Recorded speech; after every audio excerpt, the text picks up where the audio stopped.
guys, welcome to my platform. This is going to be a message for the collective. Collective, my messages are timeless, so when you see them is when you're meant to hear them.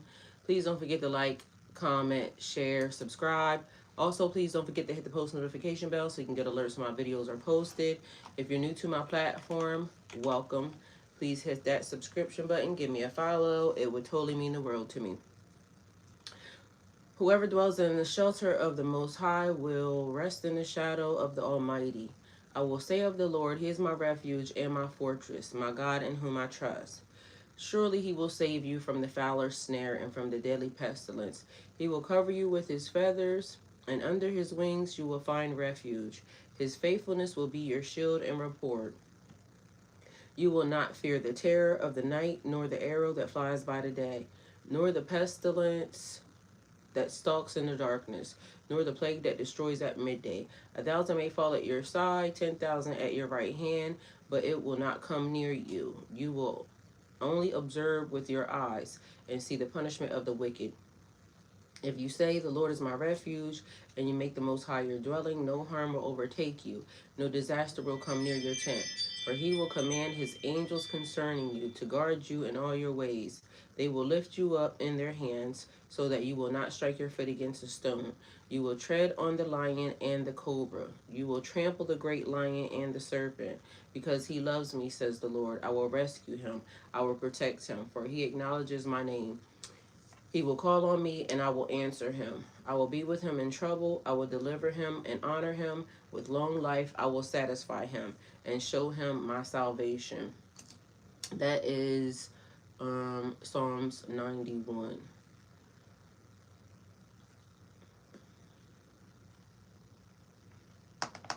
Hello, everyone. Welcome. Thank you for being here. That was from the Bible. We have Surah Al-Fatiha. In the name of Allah, the most compassionate, most merciful. All praises for Allah, Lord of all worlds, the most compassionate, most merciful.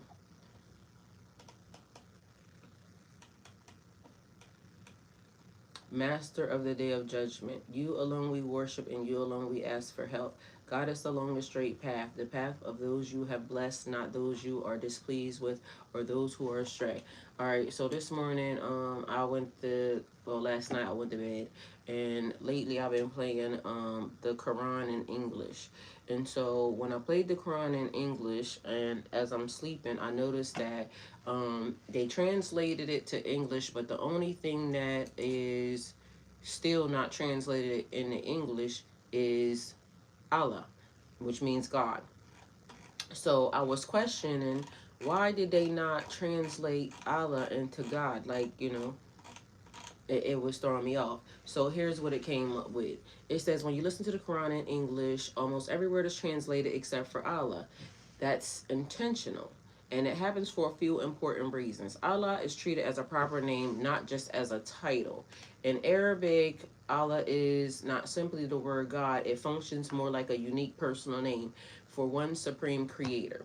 English words like God, Lord, deity can be pluralized or used for many different beings. But Allah refers only to one specific singular divine being in Islamic belief. So translators keep the original word to preserve that precision. So in Arabic, which is a language, Allah means God. In Spanish, it is Dios, I think. We're gonna see.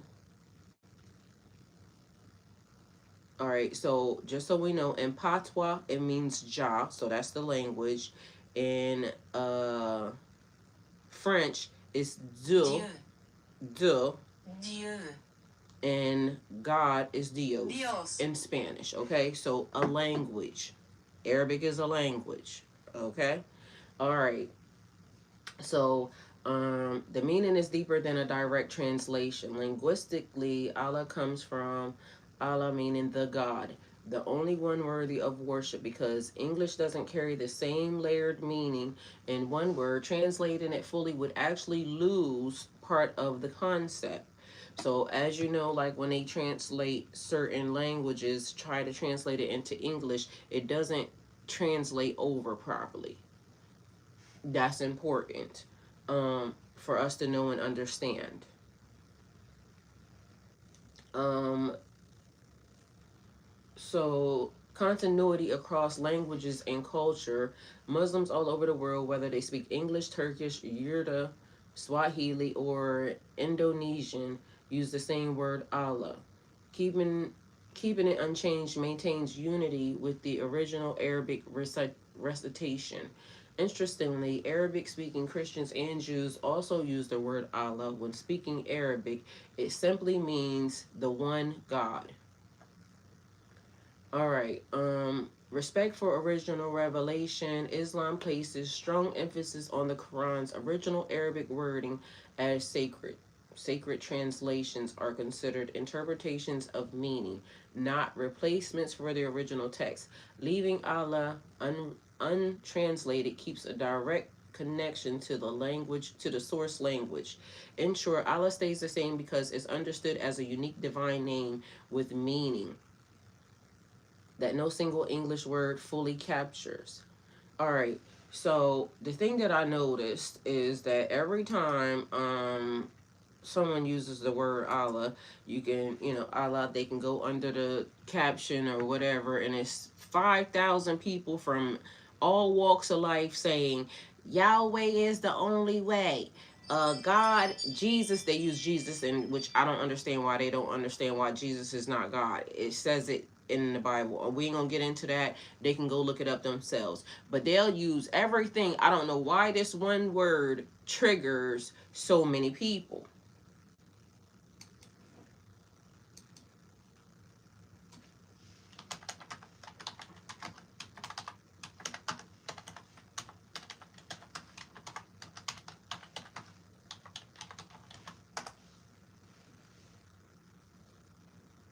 Maybe I should have asked why the word, because I didn't even ask that, but maybe I should. For the Western cultures, Allah sounds foreign, so people subconsciously connected only with Islam instead of realizing it simply means God in Arabic. Humans often react defensively to what's unfamiliar or outside of their own tradition. So the message basically is about being closed off anyway. I gotta go see what the title is on the other thing over there, but that was one of the things I was getting. Like, why are people always so triggered or so defensive when it comes to somebody else's culture or language, but literally it means the same exact thing as what it would mean over here, but it's like people will always try to confuse you or make you try to convert to what they believe instead of just knowing that everybody's a person, and people don't speak the same language, people don't have the same customs, people don't have to believe the same exact thing. But if we're only talking about the one and only true God, that should be the thing that brings people together. But it seems like that's the one thing that makes people battle and fight. And it's strange because united we stand, divided we fall. When people start to understand that we're so similar even in our differences, it would be better for us to collectively get together and help the world, help Mother Nature, help our environment, rather than arguing and clashing all the time. And so if these people speak a different language, what does it matter?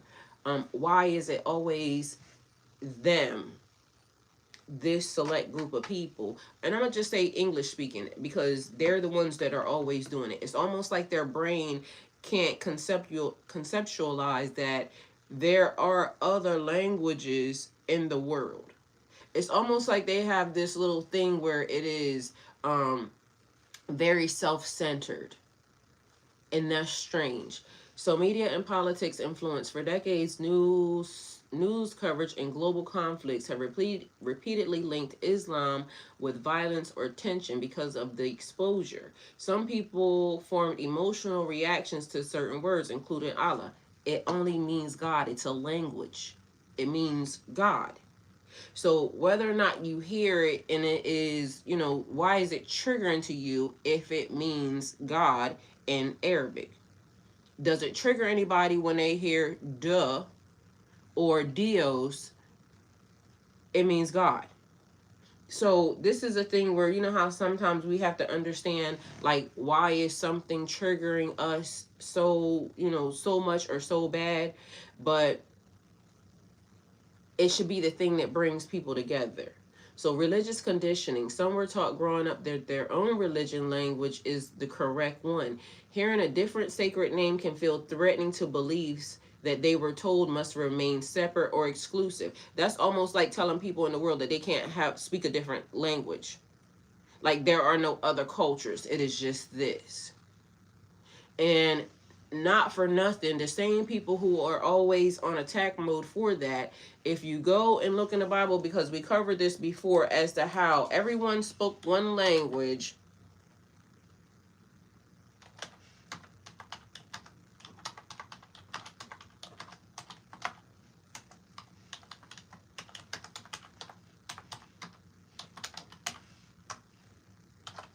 The latter incident. So let's see where it's at. So that way we can kind of go and over. But everybody spoke one language until that latter incident in the Bible, and then they got dispersed to go to, their own land, their places. And so if the languages were not to be respected, then why did God do it? In Genesis chapter 11, people were living together after the flood and all shared one common language. They gathered in the land of Babylon and began building a great tower meant to reach the heavens. The story explains humanity was unified in speech and purpose. God saw their growing pride and desire to elevate themselves. Their languages were confused, meaning people suddenly could not understand one another because communication broke down. They scattered across the earth. So the people that spoke this language, Spanish went to one side, the people that spoke English went to one side, the people that spoke Patois went to one side, the people that spoke Spanish went to one side because they could understand each other. So if it was wrong, it's right here. And from where I'm sitting, and this is one thing that I always say, I like loopholes and things of that nature. If not for nothing, if all it took was for everybody to understand each other, for everybody to come together, the same way we lost the gift should be the same way we find it. That's what I would suggest. So learning somebody else's culture, learning somebody else's language should not just be that far off. And I'm not pushing nobody to do anything. What I'm actually saying is that because certain things get translated, they get watered down. And which could be also the reason why certain gifts or certain activations haven't happened yet for certain people or certain collective groups, because there's a language barrier. And just because you were given this language doesn't mean that that's the one that is going to trigger or activate your DNA, your ancient code. Take it how it resonates. It's all up to you. You figure out what you need to do.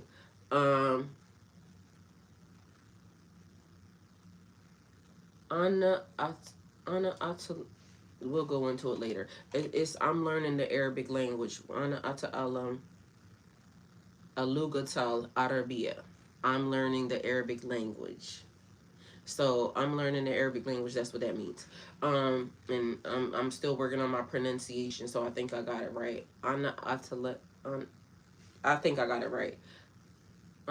Anyway, misunderstanding of the word itself. Many don't realize Arabic speaking Christians pray using the word Allah. So even if you're a Christian and you speak Arabic, you're using the word Allah. So even for the people who it benefits that are Christian just like you, or the people that, always want to go in attack mode, they use the same word because that's what it means. It's the language. And the only reason why I feel like this is probably weighing so strong is because people don't realize they have biases based off of a word. It triggers in all the wrong ways, because any and every post that I go on where a person used the word Allah, it's almost like, and I'm not even really going to tell y'all what I really said, because as I was explaining to God, well, yes, I will. As I was explaining to God about why is that word so triggering, because to me, it makes me think that people are literally stupid. you have to be stupid to go and attack somebody about the same God that you are talking about, the same God that you want them to believe in. But meanwhile, you went on attack mode, not realizing that there are other languages in the world that exist. Hey, Reese, how are you? There are other languages in the world that exist, and you going over here and attacking somebody, not understanding that this person is Christian or something just like you. You just heard the word and you just assumed that it belonged to or it was this. Meanwhile, it was talking about God the whole entire time. So take it how it resonates.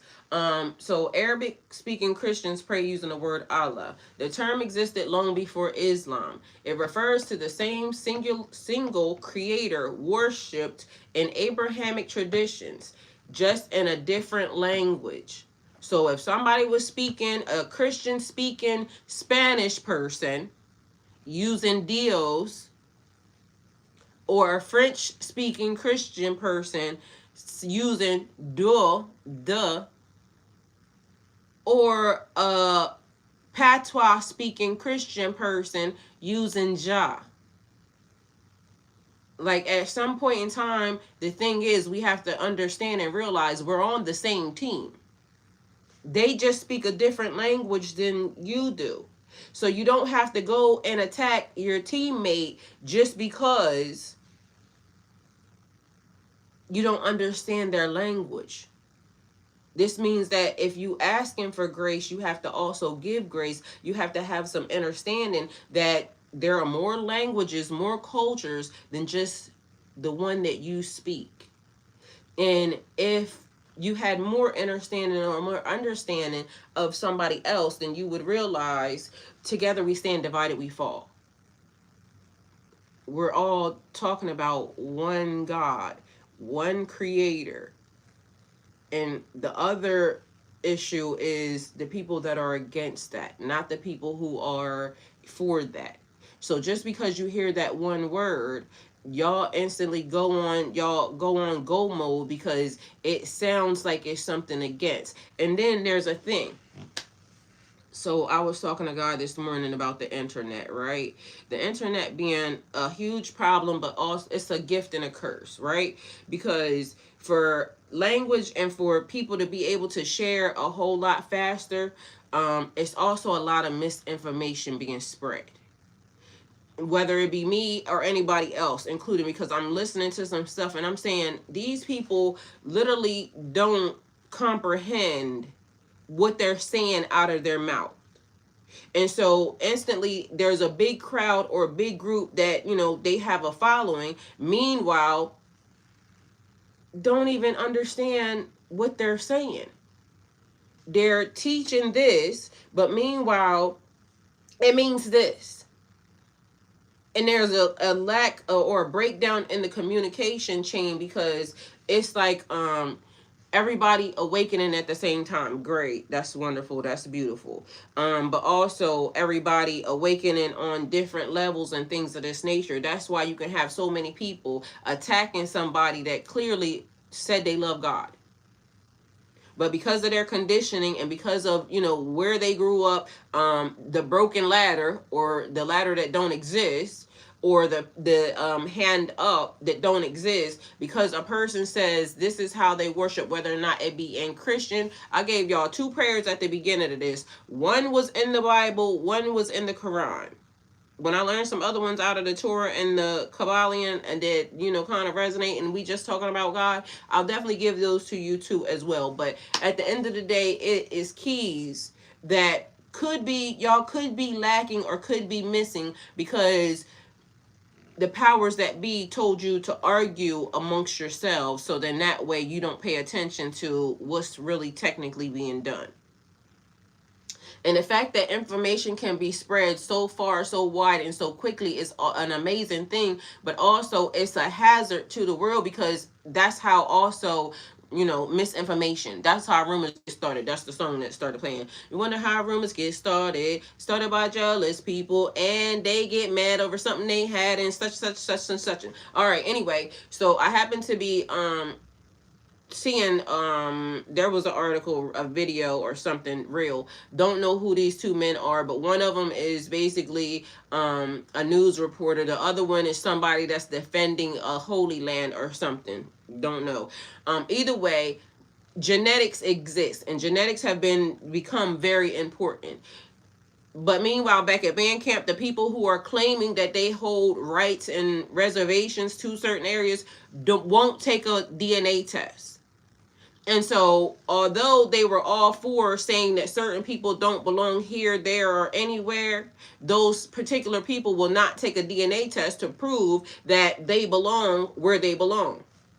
Secondly, because I keep trying to tell y'all, we in the real life Game of Thrones. Like, people do not understand, like, nothing has changed other than the fact you have better clothes, better vehicles, some things are up to date. But meanwhile, back at band camp, the Game of Thrones still exists. It's arguments over land and rights and things of this nature. Mind you, it's also wars and things being conducted or, about to happen based off of, the movement and the claiming of certain areas and things of that nature. So the reason why I came up with, or the reason why I'm saying the misinformation thing, is because people are trying to go back and establish what this law says here and now. Meanwhile, not realizing that no matter what this law here and now says, it shouldn't matter, because if the land was stolen and y'all are talking about getting it back and they don't want to give it back voluntarily, it don't matter about no laws or anything else. In the Game of Thrones, when you go get land, you have to go get the land.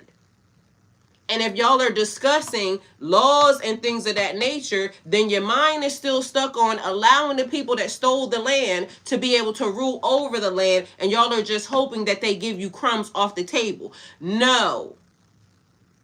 People are going to have to understand, in the Game of Thrones, when you went to go get your land, some people might not be here, but what is it worth to you?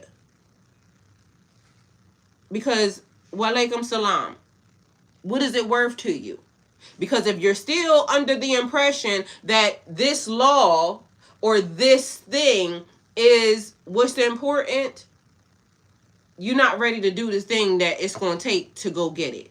Because if you go look at any of the holy books, it will tell you these people can't do anything other than what they're doing. God hardened their hearts. They can't change until the time of whatever happens next.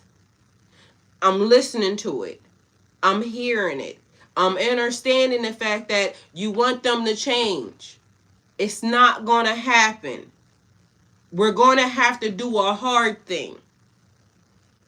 And whether or not you want to or whether or not you don't is going to be the question that you have to deal with. But if you don't, and things continue to be what they are, you will definitely be held accountable for that, because you knew and you allowed it to happen. So I was watching a movie, right? This weekend.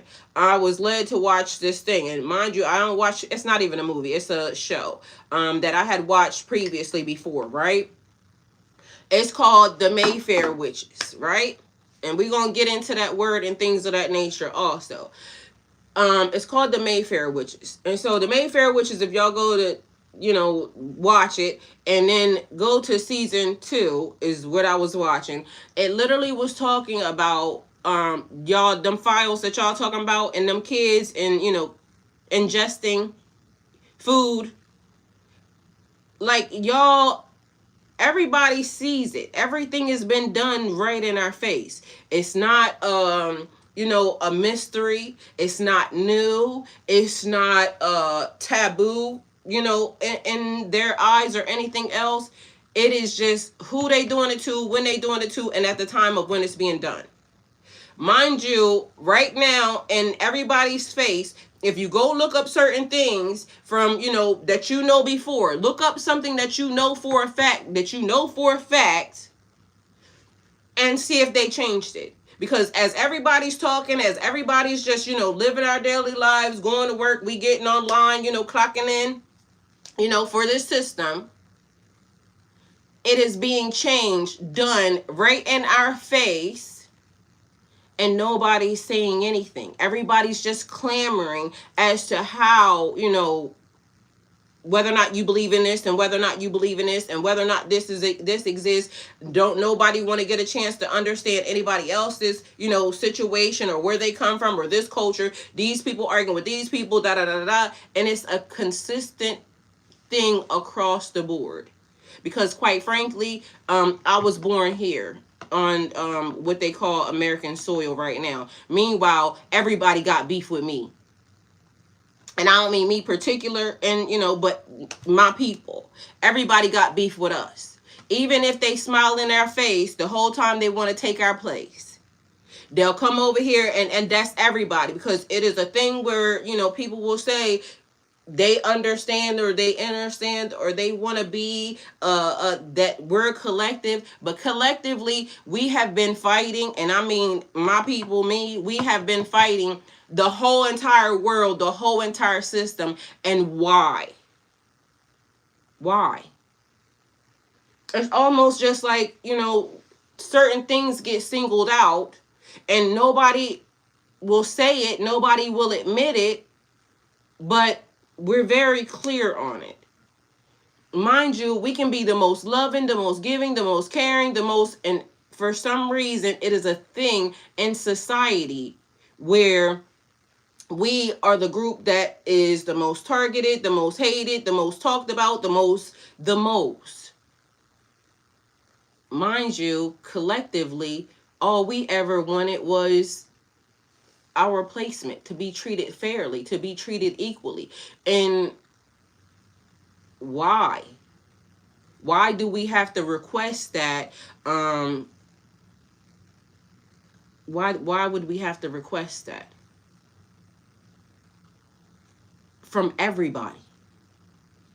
And anybody that can say, oh no, we didn't know. Look throughout time. Look throughout whatever is happening here and now, and if you're honest with yourselves, why? Why do certain words trigger people when technically it's the same thing that they're saying? Like, we're saying the same exact thing, but in different ways. There's a language barrier. And until everybody, really wants to take a deeper look into ourselves, it's going to keep being that very thing, because this is what has been put out there. So here we go. Fear of change or loss of certainty. Spiritual words can change identity. When something questions what a person has always believed, the brain sometimes responds with resistance instead of curiosity. So what's funny? I was watching something, it was a reel, and it was discussing how the psychologists are arguing with psychology and the two different people, but they seem like they do the same exact thing, but either way they don't do the same thing. One does like the function of the brain, and one does like, something different, but it's still the brain part. Mind you, do y'all know these people beefing? Because again, have y'all noticed that how science keeps changing? But science is supposed to be a consistent, like this is how it works. Meanwhile, it is how it works based off of who says it and who can prove it. But science is even starting to change. Isn't that something? The trigger usually comes from conditioning and misunderstanding, not from the meaning of the word itself. Anyway, so we're going to go back up here. And these are just a lot of things that make you go, And if you don't have some type of thought pattern or some type of thoughts going on in your mind because of whatever's happening in this, realm right here, right now, then, that's a whole nother thing. But either way, so continuity across languages and cultures. Muslims all over the world, whether or not they speak English, Turkish, Urdu, Swahili, or Indonesian, use the same word Allah. Keeping it unchanged maintains unity with the original Arabic recitation. Interestingly, Interestingly, Arabic-speaking Christians and Jews also use the word Allah when speaking Arabic. It simply means the one God. So respect for the original revelation, Islam places strong emphasis on the Quran's original Arabic wording as sacred. Translations are considered interpretations of meaning, not replacements for the original text. Leaving Allah untranslated keeps a direct connection to the source language. In short, Allah stays the same based off because it's understood as a unique divine name with meaning that no single English word fully captures. All right, so this is the thing. The thing that I love about the Quran, right? Because we're talking about, and we're still in the same situation. I was asking, what does the Bible, the Quran, the Kabbalion, the Torah, and Tarot all have in common? There may be some more holy books, I don't know, but these were the 5 that I was going over, right? Mind you, so many many things that each one of them, talked about. And if you haven't seen that, then, the video is a couple videos down. It's probably about a week old, right? The thing that I love about, so the Bible has been changed several times. And so it's loosely the translation of, because you got the King James version, you got the NIV version, you got whatever versions and whoever tampered and touched on it, right? The Quran was recited over and over and over and over and over again. Nobody can change it. It was done that way to make sure that it stayed consistent the whole entire time. So when people learned it, they had to learn it in its entirety for the whole entire book, no changes, right? I love that for them. So the thing is, if it ain't broke, don't fix it. So this is why you have the Ethiopian Bible having way more canons than the regular Bible that they give us, this, then, a third. So one thing that we can see throughout time is that if in fact something can be given, instituted into the system, and it can be produced the same way over and over and over and over and over again, it cannot be changed, right? So it's like how the nursery rhymes and things of that nature, how they were trying to preserve our history and let us know why certain things would happen. And I don't know why this one is the one that keeps coming up. Miss Mary Mac, all dressed in black, with silver buttons. Y'all remember stuff like that? The children's, fairy tales and things of that nature, trying to preserve the history or for some reason I want to say secrets, things that were supposed to be remembered because the shifts that have been being made. The people who thought that they would try to change the history, and if you don't believe me, there's a whole lady that witnessed that they were doing this right in our face, and she started recording VHS tapes. Let me see, what's her name? So she started recording on VHS tapes because that was what they had at the time. And she would use multiple different TV screens. Let's see. What y'all doing? She would use, she had a whole locker. What's the lady's name that recorded history?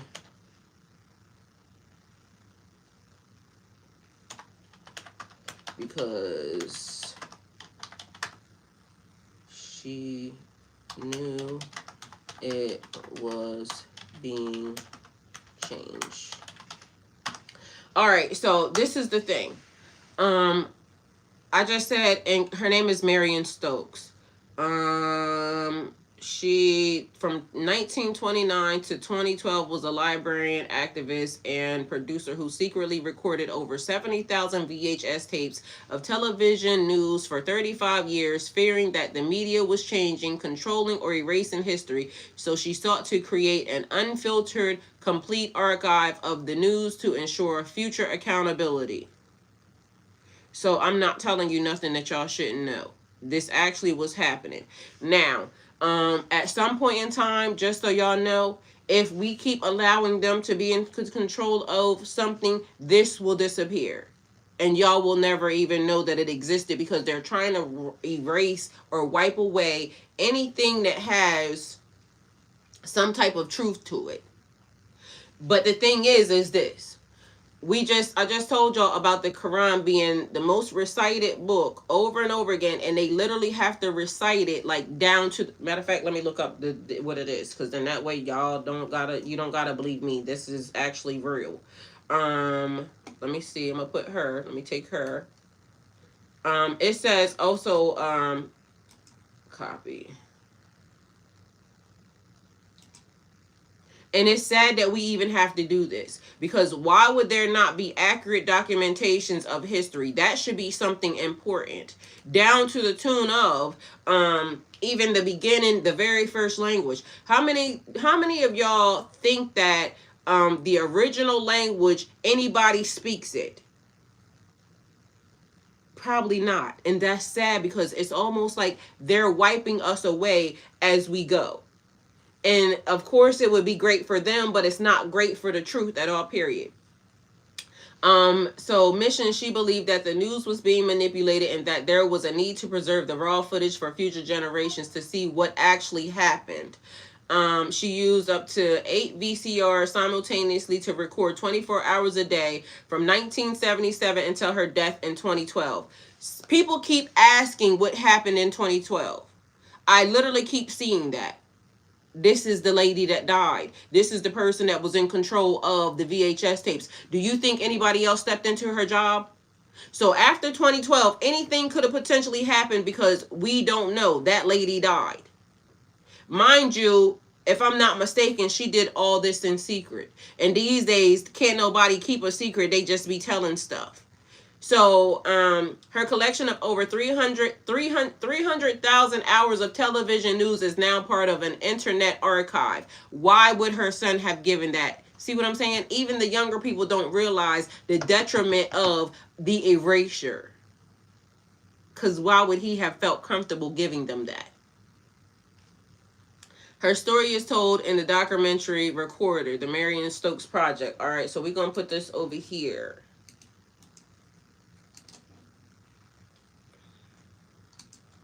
All right, now let me look up this. And so this is sad, because sooner or later you're going to be looking up something, it's not going to exist. It's going to say something completely different. Matter of fact, the other day I seen a girl screaming about the fact that it was something about peanut butter. The person who created peanut butter has been wiped away, and somebody else is put in their place. Let me see.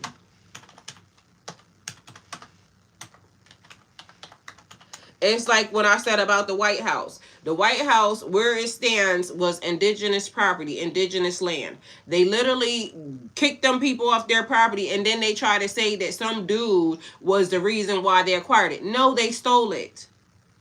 They stole it.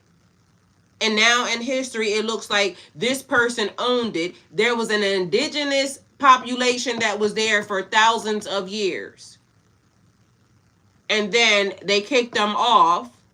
This person and became in contact with, and now it's where the White House stands.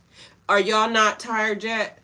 Are y'all not ready yet? Are y'all going to continue to keep allowing certain things to happen? And not for nothing, guess what? Everybody that says something, everybody that knows anything or even mentions it, comes up missing.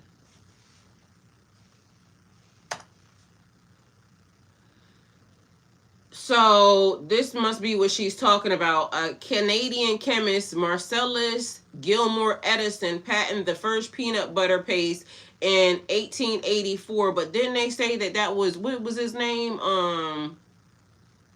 This must be what she was talking about, because it said that George Washington Carver actually invented peanut butter. But this person's name is a chemist named Marcellus Gilmore. Mind you, do you know outside of the U.S., we are like talked about so horribly bad, because the history that we get taught is not the history that outside of the United States gets taught. And that's a strange thing, being as though we are supposed to be like a first world country, but clearly not. That's not true either.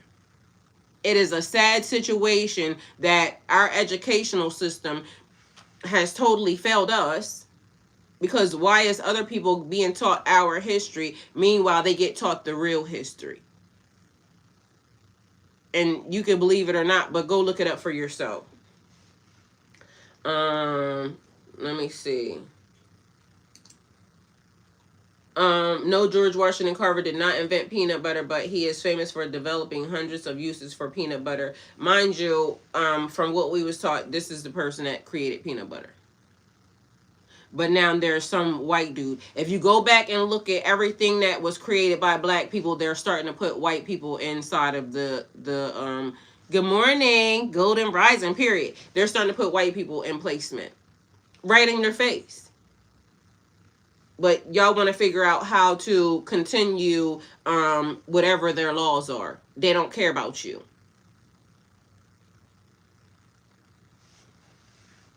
Don't kill the messenger.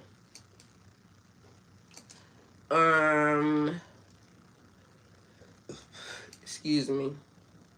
Also, it keeps coming up about the crown in England, how they are descendants of a black woman. What's her name? Because mind you, that just came up too. But meanwhile, they're racist. But how you racist and you black? There's so many things that hold on, let me go back because I was supposed to give y'all some information on how you preserve, because the Quran has been preserved even throughout the time. They haven't been allowed to change it because it has been made to be in its entirety. You are not allowed to replace a word, reduce a word, nothing. So there are things that can survive throughout history. We just have to make it so.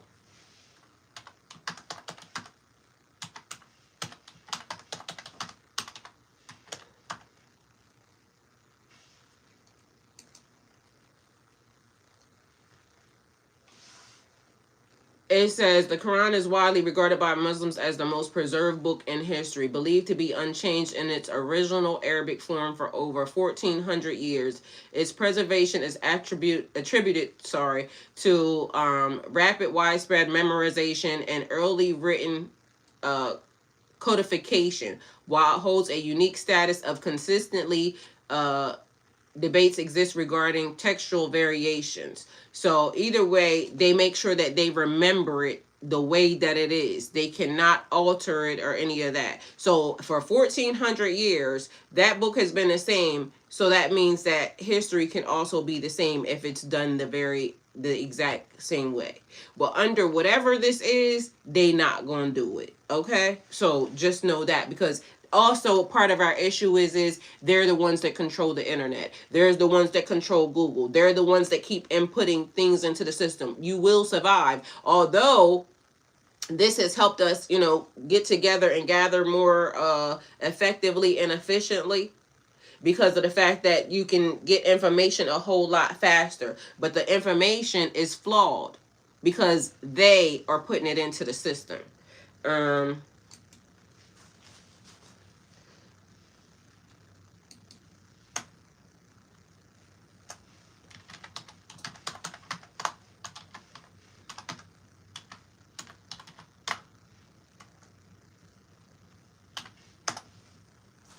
All right, so Charlotte, Queen Charlotte. All right, Charlotte of Mecklenburg. All right. So apparently Queen Charlotte, being a black lady, descendants of everybody that's sitting there right now. But I can almost guarantee you. Let's see.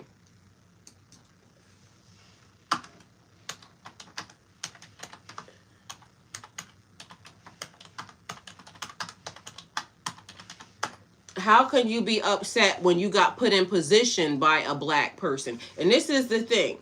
It keeps being a thing where they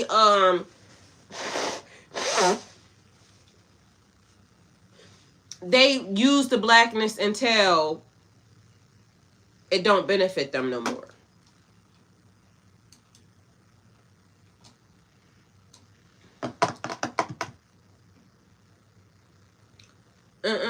She was a wife of George III and definitely didn't look black in the portraits we have. She is said to have been descended from Margaret de Castro of Souza. That sounds like Spanish. or Portuguese noblewoman 9 generations removed, whose ancestry she traces from the 13th century ruler Alfonso and his lover Magdrangda from Valdez.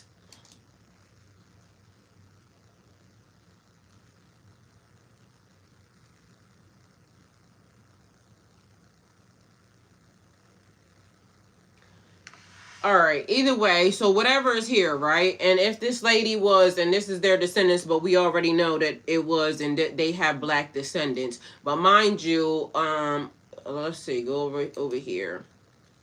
And it says, Queen Charlotte, 1744-1818, wife of King George III, is widely cited as the first British queen with African ancestry. Historians, notably Mario de Valdez Y. Como, have traced her lineage back to Margaret de Costa y Sousa, a 15th century Portuguese noblewoman who was part of a branch of the royal house that traced back to Alfonso III and the Moorish lover. You see what I'm saying? And so it benefits until it doesn't, until they try to, wash the whole system away. Legacy: Queen Charlotte is a direct ancestor of the current British royal family, including Queen Elizabeth II and Princess Charles. Another interpretation, some such as, okay, so let's go here because I want to see who this person is. Her lineage back to Margarita de Castro, which is definitely sounding a little Spanish or Portuguese is what they said. Let's see if they got images of this lady.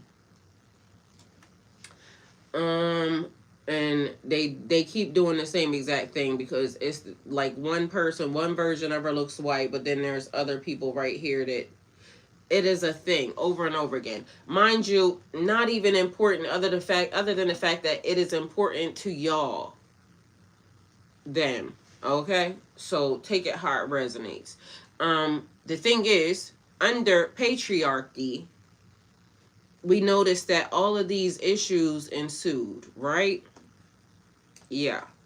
So, how do you change a system that is so deeply embedded, but also you can see that a change gonna come. A change has to come. So, as we are talking, there are, things being done into the system that are a reminder of history. How do you get rid of? How do you wipe away? Mind you, right here on American soil, right now, I am a couple X's down. So in Social Circle, Georgia, it was said to have just been a land purchase using y'all money, to getting ready to build infrastructure to house, i.e. prison, folks. What y'all think they about to do? And again, it is the thing where it is divided on a situation because half the people ain't really paying attention. The other half of the people, a quarter of the people ain't paying attention. Another quarter of the people want everything to just go back to what it was yesterday. The other quarter of people are just over this shit and what y'all want to do, astaghfirullah. And then the other quarter of people are trying to actually figure out, once we jump over that hill, like what does it look like after the fact? And does it matter as long as we are away from them? Because at this point, they are literally lining us up off the fence. And nobody cares. But meanwhile, everybody cares. Meanwhile, some people ain't even listening. Don't even know. Don't understand the ramifications of anything that's going on right now with the way everything is being handled. Because you're literally being erased in your face. And you're making it easy. And this is what the patriarchy is doing. So with that being said, there are some people who are coming together and understanding, and I don't know these people. I'm just gonna let you know that I happen to see it. I ain't got nothing to do with it other than the fact that it came across my screen. So, that must be God's way of saying that, it takes two energies, a masculine and a feminine energy. The feminine energy, even in when I said the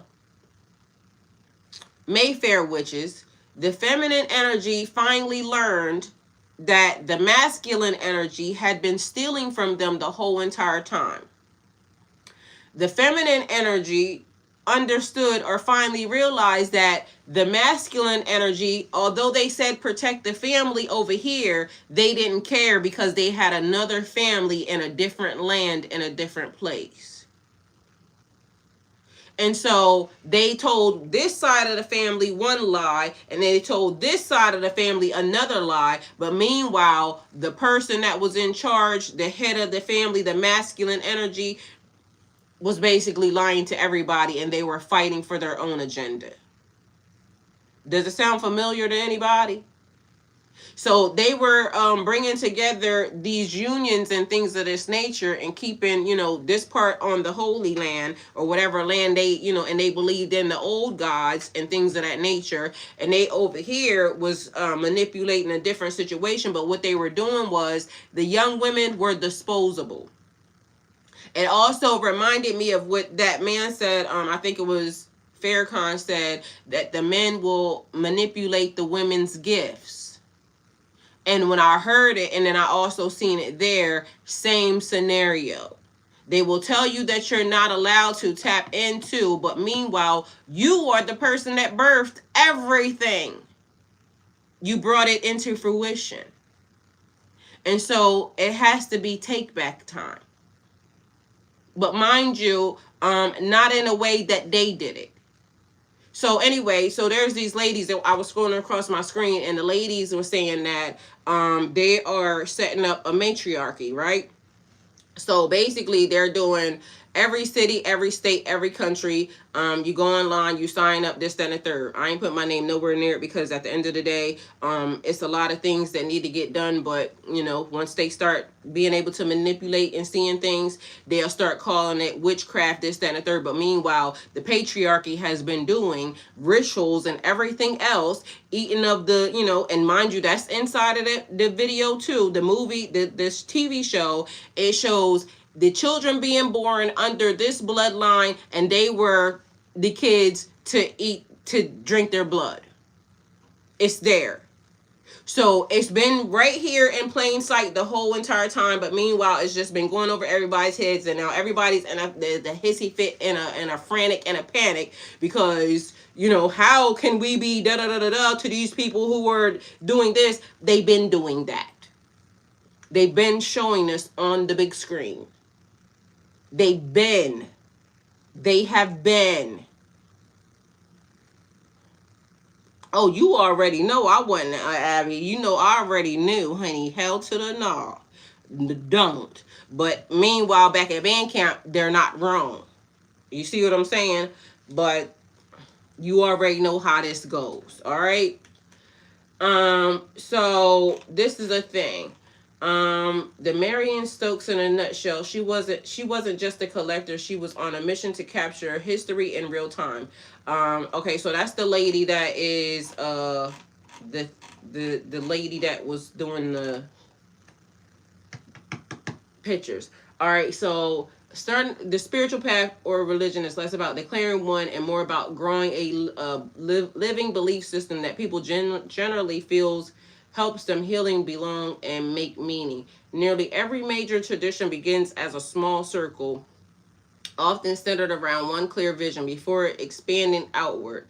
So, the core vision, but mind you, everything was being linked on top of each other because everything has to be taught at the same time, because everything that has been here has to be shown, has to be talked about, has to be remembered, and it has to be remembered in its entirety, because if it's not remembered in its entirety, it can be repeated again.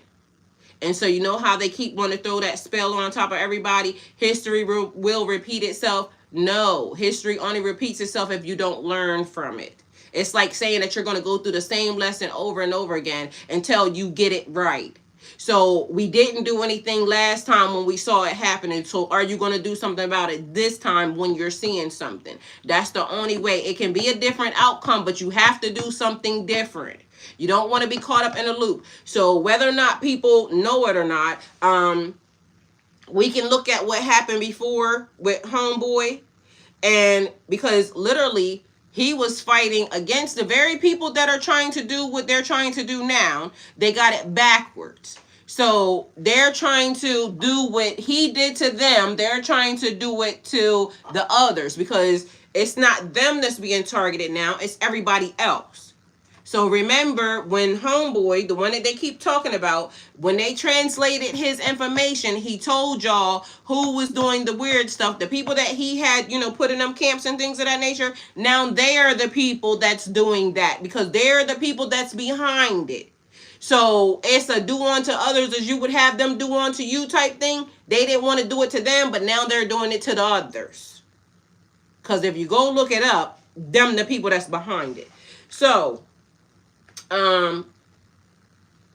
there are ways to remember. It just has to be done, and it has to be done. And mind you, like they said, it started off very small, but it's almost like how the schools are closing and things of that nature, because guess what? They don't want the kids learning the real truth. It's the Miss Mary Mac of it all. It's the fairy tales of it all. Because it's just like, I always wondered, people always think like Disney is a fairy tale, it's glamorous, it's wonderful, this, then, a third. And then when you start breaking down and analyzing Disney, because Disney, what is it? Was my favorite one. Belle. And then after I started looking at, like, at my big grown age, because I remember it, like, the thing. It was the fairy tale, the love thing. And then as I went and watched it as I got older, because I went and looked at it as a grown person, and then I realized Belle was a captive. Like, this nigga stole her dad, and then he held her hostage. He didn't put her in a cell like he had her father. So what's that disease that you get when you fall in love with your capture? And so they glamorized it, making it think that, that was a fairy tale. That's not a fairy tale. That's a tragedy. The Beauty and the Beast. Like, that's not a fairy tale. That's a tragic story, because literally you're over here, you're holding people hostage, and later on, after she fell in love with you, then you let her go, to your dad, to get her dad, but then she ran right back. That's just like, what is it? Snow White. Ain't that the one where, she bit the apple, fell under the spell, da-da-da-da, then a nigga out in the woods come along and kiss you, and this, that, and the third. Like, you're not supposed to be kissing on people without consent. Like, it's so many different things that if you look at it in a way, like, y'all glamorize trauma. Mind you, all of us, was under the spell, because it was like, oh, it's Disney, it's beautiful, it's this. But if you go look at every story that they have, mind you, another one of my favorites, Mirror, mirror on the wall, who's the fairest of them all? Like, literally, then that actually turned into, I think that's one of the Mandela effects too, because it literally kept telling her every time, it wasn't you. It's not you. But now it is, a person against this person. But mind you, you're supposed to be the person taking care of the person, like Cinderella, your evil stepmother. Like, in real life, that's abuse. You child abusing somebody out here. Every single one of them. Ariel. I used to love that one. Like, my kids played that back to back to back to back to back 1,000,006 times. All of them are trauma stories. Like, that is crazy, but it comes off as beautiful, wonderful. Everybody wants to be a Disney love story, but meanwhile, bitch, Disney is trauma to all of us.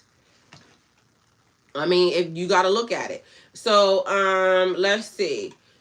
Healing feminine wounds across generations. Restoring balance between nurture and power, because it's important. Like, everything has been done forcefully. And so, in order to, get things back, it's going to have to be taken back the same exact way it was taken. And that's just the sad part of it. They glamorized trauma very short. They sure did. Yes. Like, you literally got, what is it? Hodgkin's or something when you get, what is that shit when you get, what's the definition of that? What happens when you fall in love? What's the disease?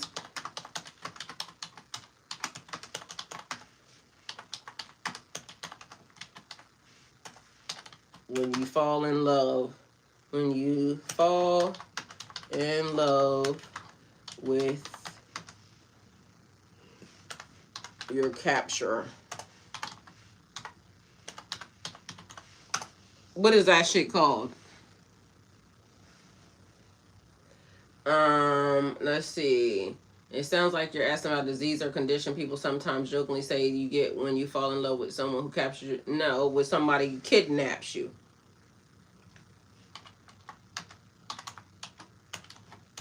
They talking about when somebody captures your heart. That's the way they be trying to talk about it. No, it's talking about a damn kidnapping. Thank you. Oh, Stockholm syndrome.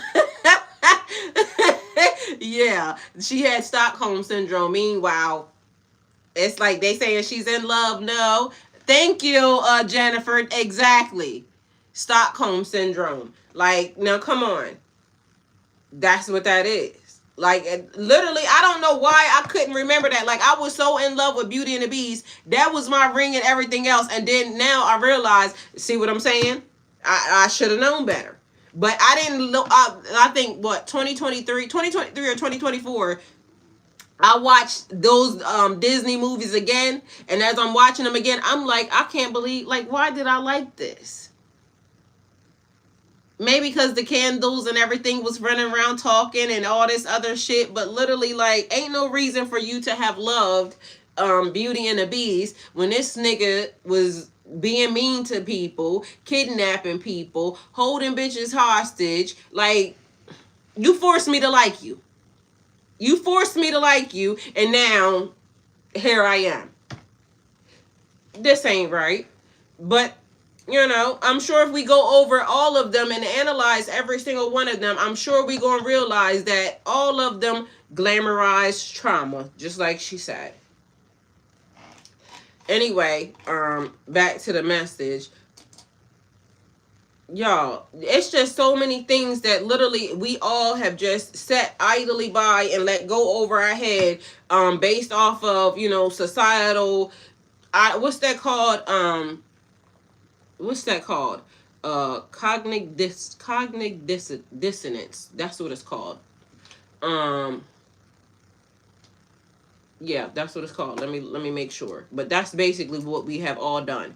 And mind you, we can't do that again based off of cognitive dissonance. Why I can't pronounce words today?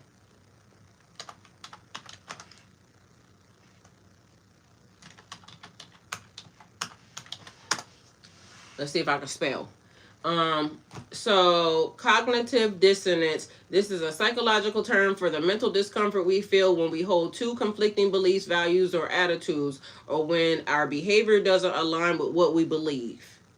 Because we wouldn't do no shit like that, stuff a lot. We wouldn't do no stuff like that and think that it was cute or think that it was legal, but meanwhile, this is what they put in front of the kids, and this is what they put in front of us, because I was young watching that. This is what they put in front of us, glamorized it, and made us think that, oh, this is a fairy tale. That's not a fairy tale. Mind you, if y'all don't remember, also in Beauty and the Beast, remember the nigga that when she went to the house to go rescue her, the one she was trying to rescue her dad from, he tried to take it. Remember that? So not only did they put that in there, but they also put that he tried to, force himself on her. That was in there too. And mind you, we over here taking our kids to, watch Disney stories. He tried to take it. That's not, and then people out here talking about somebody taking some kids to Cardi B. Y'all took y'all kids to Disney to, Disney movies. And they showing all types of strange things happening. Because like I said, at my big grown age, I sat down and watched it again. And as I'm watching it again, I'm saying, why didn't I see that before? Why did I think that this was such a good love story? They were grooming us early. Mind you, I literally said the other day, same scenario. There's a thing going on, a trend, right? And the people said, would you punch your daughter for $1 billion? Right? Now this will be different if this is a grown person that we talking about, right? But this was a husband and wife. The lady's pumping them up, this, that, and the third, get them together. And he goes, like, you know what I'm saying? He get ready to do a back kick that hit the child. Mind you, when you look, the daughters are there's two little young girls there, probably every bit of 2 or a couple years younger than that. Now, all of y'all mad at them files, right? Everybody mad at the files, everybody mad at the babies, everybody mad at all this shit, right? But meanwhile, as I said, there's 1,500 comments on there. Everybody saying, oh, you just met them. Oh, this, that, like, it was all funny, but not realizing, grooming us early, like desensitizing you to exchange for money, for abuse. It's the same thing. And mind you, like I said, I wouldn't comment it because I ain't find it funny. Like, I get it, but it's the difference between an adult child and, you know, because they might say, go ahead, I'll let you hit me because, you know what I'm saying, $1 billion, da-da-da-da. Child that can't give consent. Child can't give consent. Meanwhile, it's 1,500 grown big adults in the comments basically condoning child abuse for money. And then y'all want to get mad because even in them files, guess what? Those kids were being given by their parents. Ain't nobody saying nothing about the parents. Why the parents not locked up? I literally told y'all, and matter of fact, on YouTube, did I not say that that little girl's name was going to come back up? John Bonet. I said it. Literally, lo and behold, guess what? Before they started dropping, this was months ago, before they was talking, and I don't know why that little girl came to me, literally popped in my brain because I remember when it happened. And lo and behold, that little girl's name is there. The parents. Because it's a joke when, you know, would you get rid of da-da-da-da-da for this amount of money? And here we are. Because them kids didn't walk off by themselves. Nobody's saying nothing about that. Everybody thought it was strange when R. Kelly kept saying the parents should be charged too. Why are the parents not being charged too? It don't matter. Because everybody will say, okay, well, they're this age, they're da-da-da-da-da, it's this, that, and third. The parents is pimping. Regardless of whether or not you like it or not. If hurt, harm, or danger came to the children, it's because of the parents. And on top of that, God trusted you. God trusted you with those little people. God allowed you to be the vessel to come into this world with those little people, with those spirits, with those energies, and you sold it away. Yeah, you spiritually gonna have to deal with that. Like the spiritual ramifications behind that. Y'all talking about these people go to prison, it's people da-da-da-da. Prison ain't it. Like literally the spiritual ramifications behind these people and these kids is so crazy. Because why would you do that? God entrusted you with that. Those kids ain't yours. Those souls are not yours. You literally were in charge of a soul and then you did that. To each his own. But it starts with the conditioning in ways where, you know, for $1 billion, would you do this?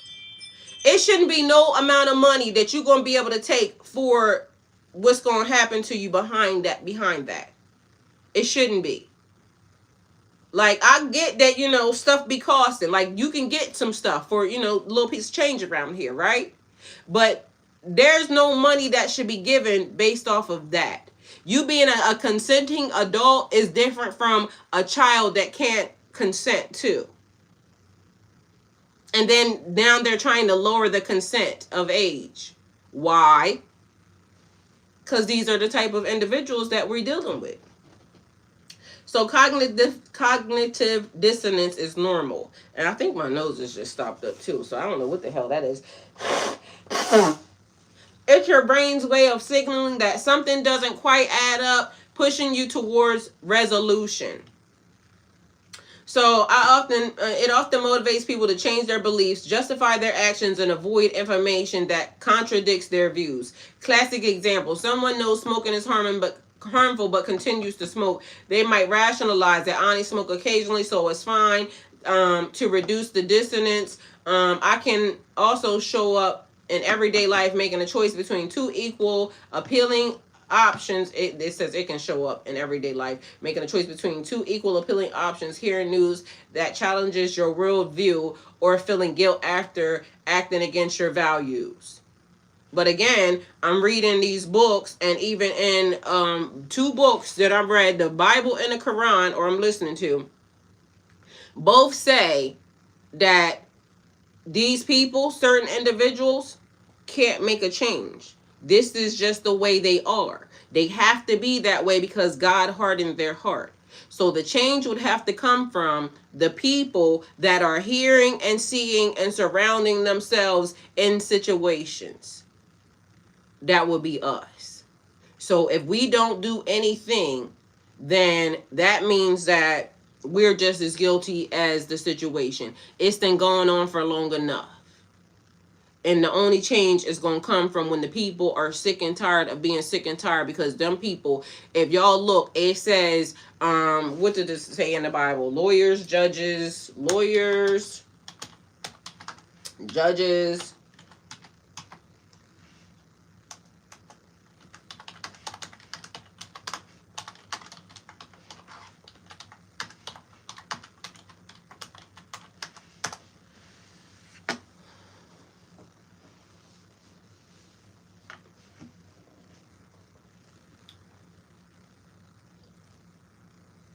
Mind you, we keep here long enough, that's going to change too. They're going to put something else in place of it.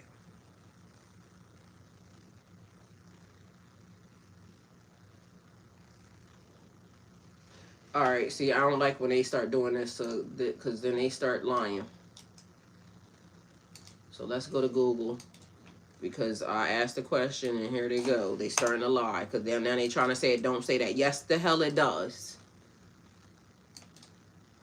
You trying to tell me what it say? No. Oh no, it put the wrong thing. That is not what I asked it. Hold on, where's that? It's somewhere in there. Let's see.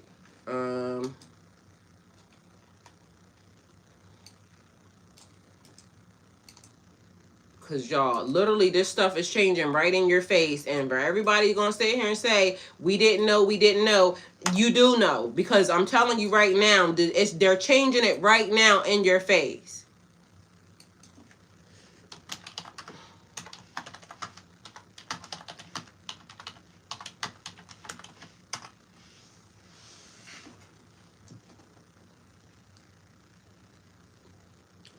All right, it says Luke 11:45-52. Jesus issued strong rules against lawyers, experts, and Mosaic law of his time for hypocrisy, hiding the key of knowledge, and hindering others from entering into the kingdom.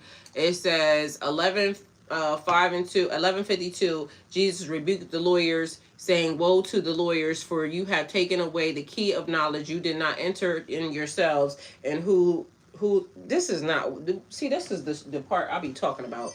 They be saying stuff, and literally they be saying stuff that is not right." Let's see if we can find it. Ain't it funny? It opens straight up to Luke. All right, so what is this?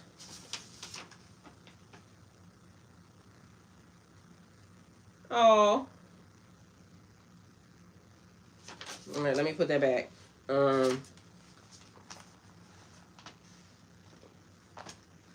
Let's see if we can find it. Luke 11. Where is this at? Dun, dun, dun, dun, dun, dun. That's 8, 9, 10,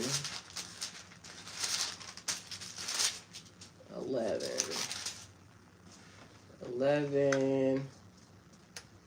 Where we at? 11, 24. I'm wondering how old this Bible is, because I got two. I got another Bible right there too, because this Bible's pretty old, so it's not that old though. No, it went too far. 11:45 through 52. So 45 starts 40, 42, 42 through 52. Jesus criticizes the Pharisees and the lawyers harshly because they, well, I can't see. Because they wash their outsides, but not their insides. Jesus issued strong warning against the Lord for his hypocrisy, hiding the key of knowledge. See, it don't say the same thing. And then it says Jesus criticized the Pharisees and the lawyers harshly because they washed their hold on. I got stuff. Because they wash their judges, but not their insides. They wash their outsides, but not their insides. Remember to tithe, but budget justice. Love phrases. Hold on, y'all. We need some light, and I need to be able to see, because it's not enough light and not enough seeing. Loved, praised, attention, and made burdensome religious demands, would not accept the truth about Jesus, prevented others from believing the truth as well. So they went wrong by focusing on or something. Word assessments. Let's try this. This might help. We need some bifocals on this situation. Let's see. Let's see if this helps. These words is little. They went wrong by focusing on word appearances and grooming the inner condition of their hearts. People do the same when their services joins from a desire to be seen rather than from the pureness of your heart and love for others. Why this don't say the same thing that this say? And that's not the part that I need to see. Jesus' name lawyers were experts in the religious law of... Do you see that? Do you see what's in there? Y'all need a new pair of glasses because literally, that's part of the problem. Jesus warns against hypocritical, harsh judgment, urging people to fix their own flaws first, which is often cited discussions about judging others. All right, so here it says, let me see. Bring your inner life under God's control, and your outer life will naturally reflect Him. The Old Testament law says persons who touched the grave was unclean. Numbers 19 and 16. Jesus accused the Pharisees of making others unclean by their spiritual rottenness, like graves. That's not what I asked for, so why did it give me that? The Pharisees love to think themselves as clean, but their alignments... No, hold on. The Pharisees love to think themselves as clean, but their stinginess towards God and the poor proved they were not as pure as they thought. How do you use the resources God has entrusted you to? That's not what I was looking for, though. It was basically talking about, in one of the scriptures, I gotta go find these other books that I have, and basically I need to get some glasses because y'all, part of the reason I can read, I promise you, but part of the reason why I can't read, can't see, especially some of these little books and these little things, because y'all know Bibles and them. Oh, this one falling apart. Look like little words.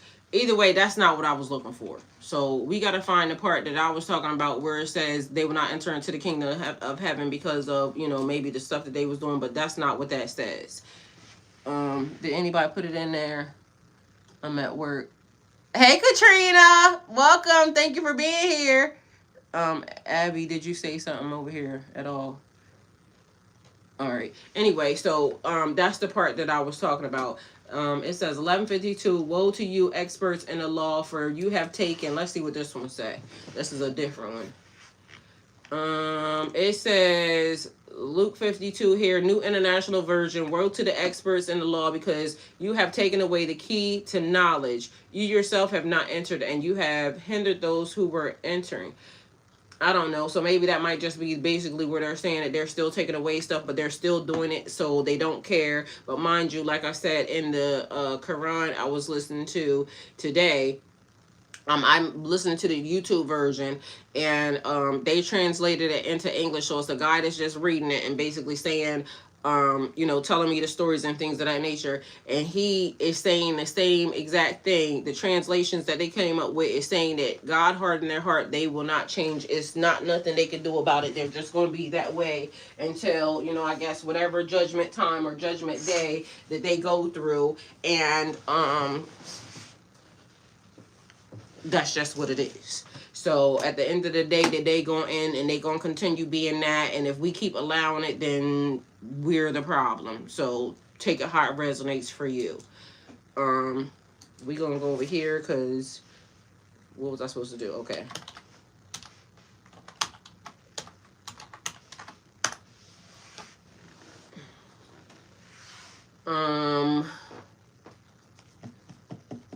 I walk in truth even when it's uncomfortable.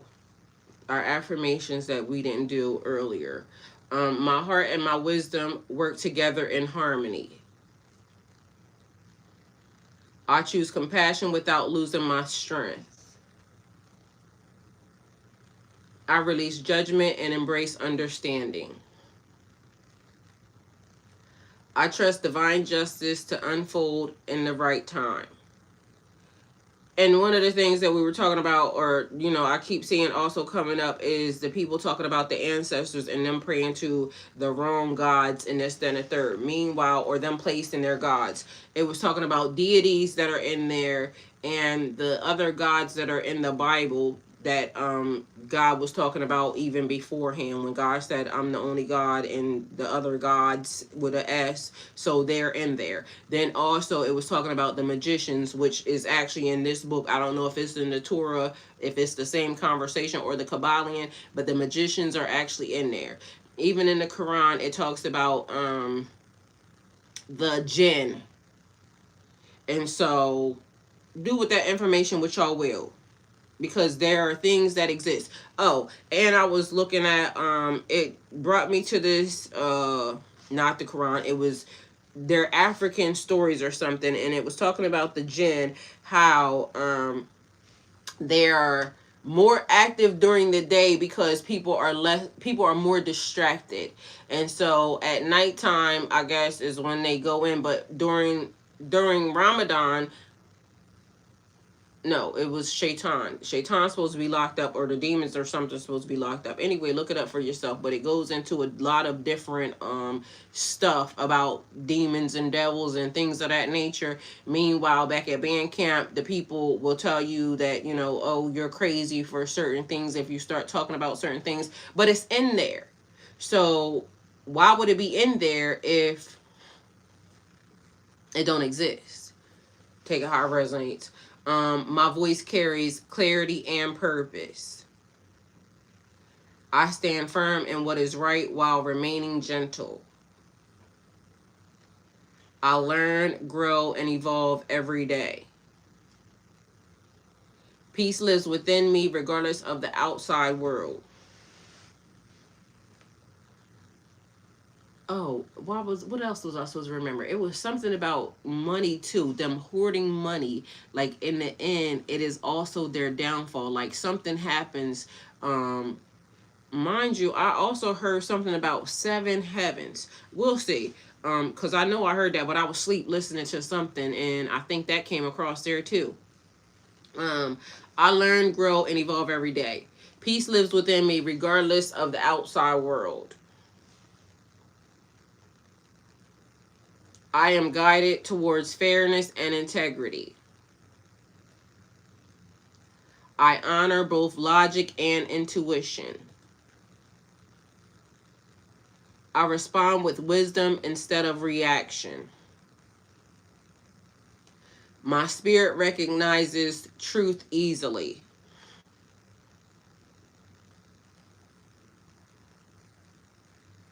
I release fear and choose alignment.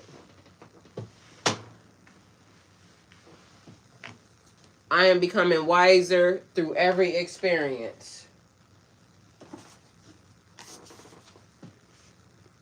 I attract honest and supportive connections. My presence brings calm and understanding. I forgive myself and others as I grow. I am guided, protected, and grounded.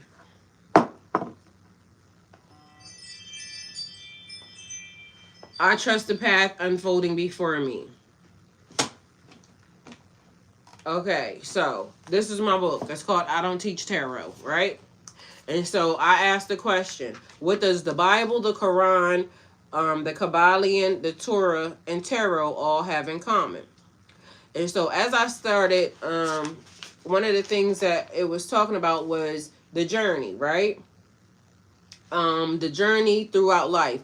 As we journey together through the chapters of the book, these terms will become like old friends guiding you through the enchanted realms of tarot. With each concept you grasp, you'll unlock new dimensions of insight and intuition.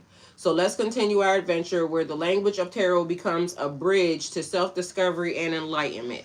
Because at the beginning of the tarot deck and the journey, it's almost like the self-discovery, right?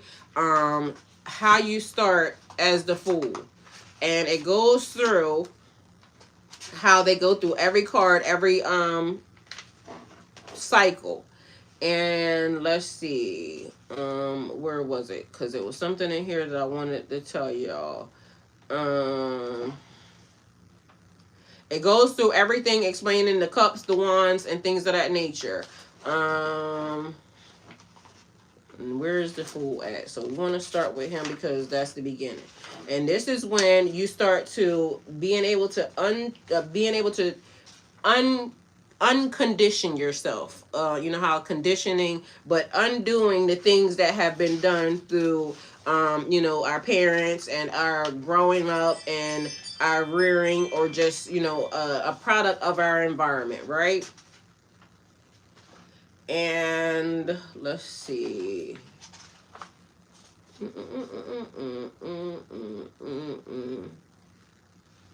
The Fool symbolizes new beginnings, spontaneity, and taking a leap of faith, signifying the start of a journey. It suggests that you're embarking on something significant in your life, urging you to be open to new experiences, even if they appear uncertain or unconventional. The Fool encourages you to trust your inner wisdom and to have faith that you'll find your way, even if the path ahead is unclear.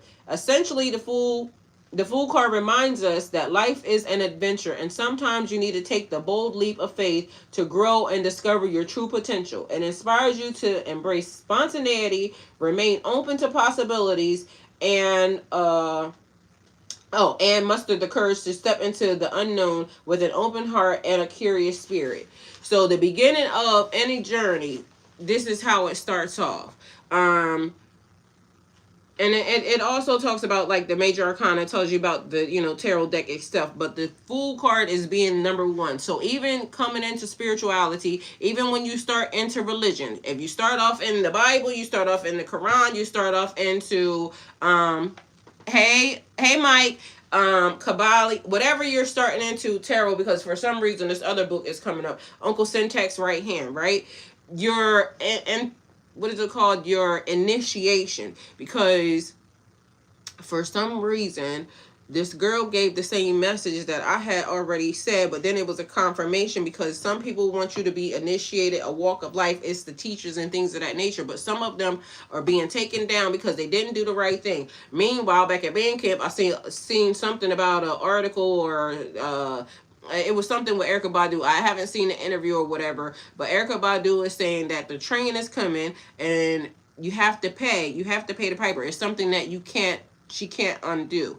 But mind you, it's entities, deities, and this, that, and the third. And then this morning, the Quran was saying about people invoking different entities instead of going to God about it. Like when you go to God in prayer, but they're invoking different energies and entities. But whatever she's saying, the people were saying that she looks like she was scared or something. But I love Erykah Badu, so I ain't got nothing to say. And whatever she did, I'm sure she knows, you know, what she was doing, because she been practicing for a very long time. But anything is basically like the rituals, the things that you do. Anything, a ritual, let me just go ahead and tell y'all, because people will say, oh, I'm not doing rituals, and rituals is da da da da. Anything you do, if you brush your teeth every day, it's a ritual. And people don't understand definition. And this is the thing where languages and things of that such play a part. Oh, okay. It says no definition.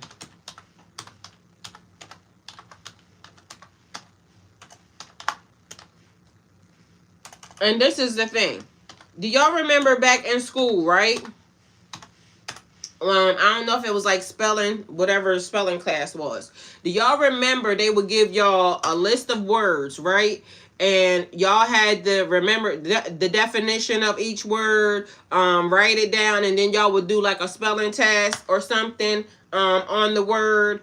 Did any of y'all do that? Because that's what we had to do. They would give us like all these words, and then we would have to write the definition of the words, and then they would give us a spelling test and all that other stuff, right? A ritual is a set of intentional actions done in a meaningful, symbolic way, often repeated to mark something as important, sacred, or transformative.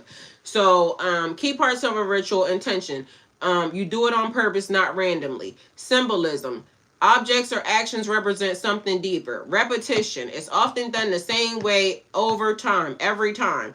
Meaning it connects by emotions, belief, or spirituality. Everyday example. So rituals are not only religious. Lighting candles to remember someone is a ritual. Prayer or meditation, ritual. Birthday celebrations, ritual. Weddings and funerals, rituals. Morning routines that help you center yourself, rituals. Spiritual meaning. In spiritual tradition, rituals help people transition between stages of life, release emotions, connect to community, focus the mind, make invisible beliefs feel tangible.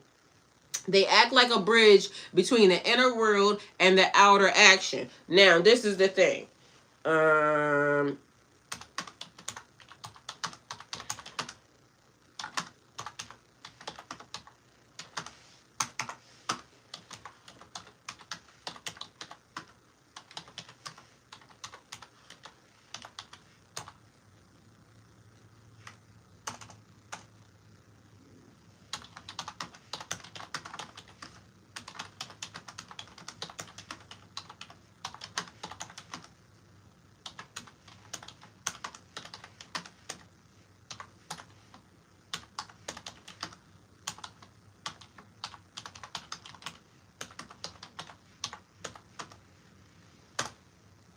All right. So I'm gonna look up the etymology of ritual, so that way we know where it came from, just so we're on the correct page.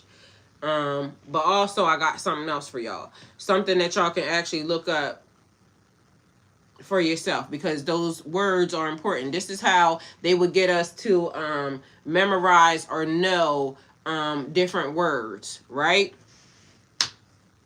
All right, so these are 10 words that y'all can use, that y'all can look up, that y'all can basically, that goes into any spiritual book. But mind you, they all have this word, right?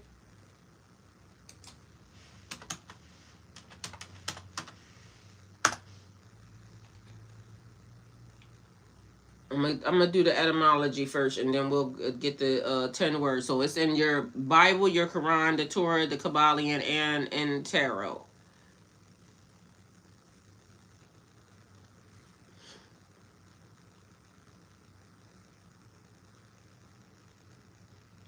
All right, so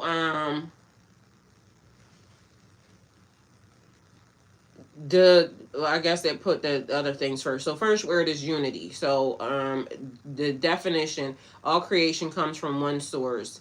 Bible and the Torah is one God. The Quran is divine oneness. Tawhid, Tawhid, Kabbalion, all is mind, tarot, the world card, completion and wholeness. Separation is seen as illusion, connection, and truth. The next word is correspondence. As above, so below. Earth reflects heaven. Inner life reflects outer reality. Thoughts shape experience. The idea is explicit in all of these things echoed, mirror, divine order. I really wanted to do this because let me see. I want to go this way first because I don't know why I decided to do that. I want to know the etymology first, so then that way, because people will come and they'll be like, well, it's not this, because for some reason people like to just not understand that everything is a pathway into your life, your journey. Etymology. Before I do that, of ritual. Because if something got changed, I like to know that first. You know what I'm saying? Before we even go into it. But there's different things that are in each one of the books that are the same. So, and not that anybody has to believe in any of them. It is just pathways and directions, the things that people tell you not to use. But meanwhile, they've been using this whole entire time. And now y'all seeing that everything has been being done behind our back. Hey, Marcel, thank you. At work, still absorbing, period. The word ritual comes from very old linguistic root connected to order, sacred practice, and correct way of doing things. So etymology: ritual, from Latin rituals. Rituals means related to rites or religious observances. This comes from the Latin word ritus, pronounced ritus. All right, so it's ritus. Ritus means a prescribed ceremony, a sacred custom, the proper or ordered way to perform an act. So originally, a ritual was not just symbolic. It meant doing something in the right, aligned, or sacred order. It could be maybe taking a bath. How about that? Spiritual bath. Deeper linguistic roots. Scholars connect ritus to older Indo-European roots related to cosmic order, fitting or correct arrangement, acting in harmony with divine or natural law. In ancient thinking, rituals wasn't superstition. It was believed to keep harmony between humans, nature, and divine. Do y'all see what I'm saying? So somebody would look at you and say, y'all are performing rituals. They're trying to make it a bad thing. It says, in ancient thinking, rituals was not superstition. It was believed to keep harmony between humans, nature, and the divine. And then everything has been designed, as y'all have seen, to get you further and further away from divine, the situation at hand, the God in you. Okay? Meaning evolution. Over time, the meaning expanding, ancient world connection. Hey, Thalia. Ancient world, correct sacred action, maintaining balance. Religious traditions, ceremonies, and worship practices. Modern uses. Any repeated meaningful action, even personal routines. Taking a bath, brushing your teeth, combing your hair. Mind you, all these things being intentional because these things are all sacred and spiritual. Deep spiritual ideas. At its root, ritual means an action that brings life back into alignment, harmony, and balance, period. That's why rituals appear everywhere in the Bible, the Quran, the Torah, and mystical traditions, because humans have always used structured actions to reconnect with meaning and order.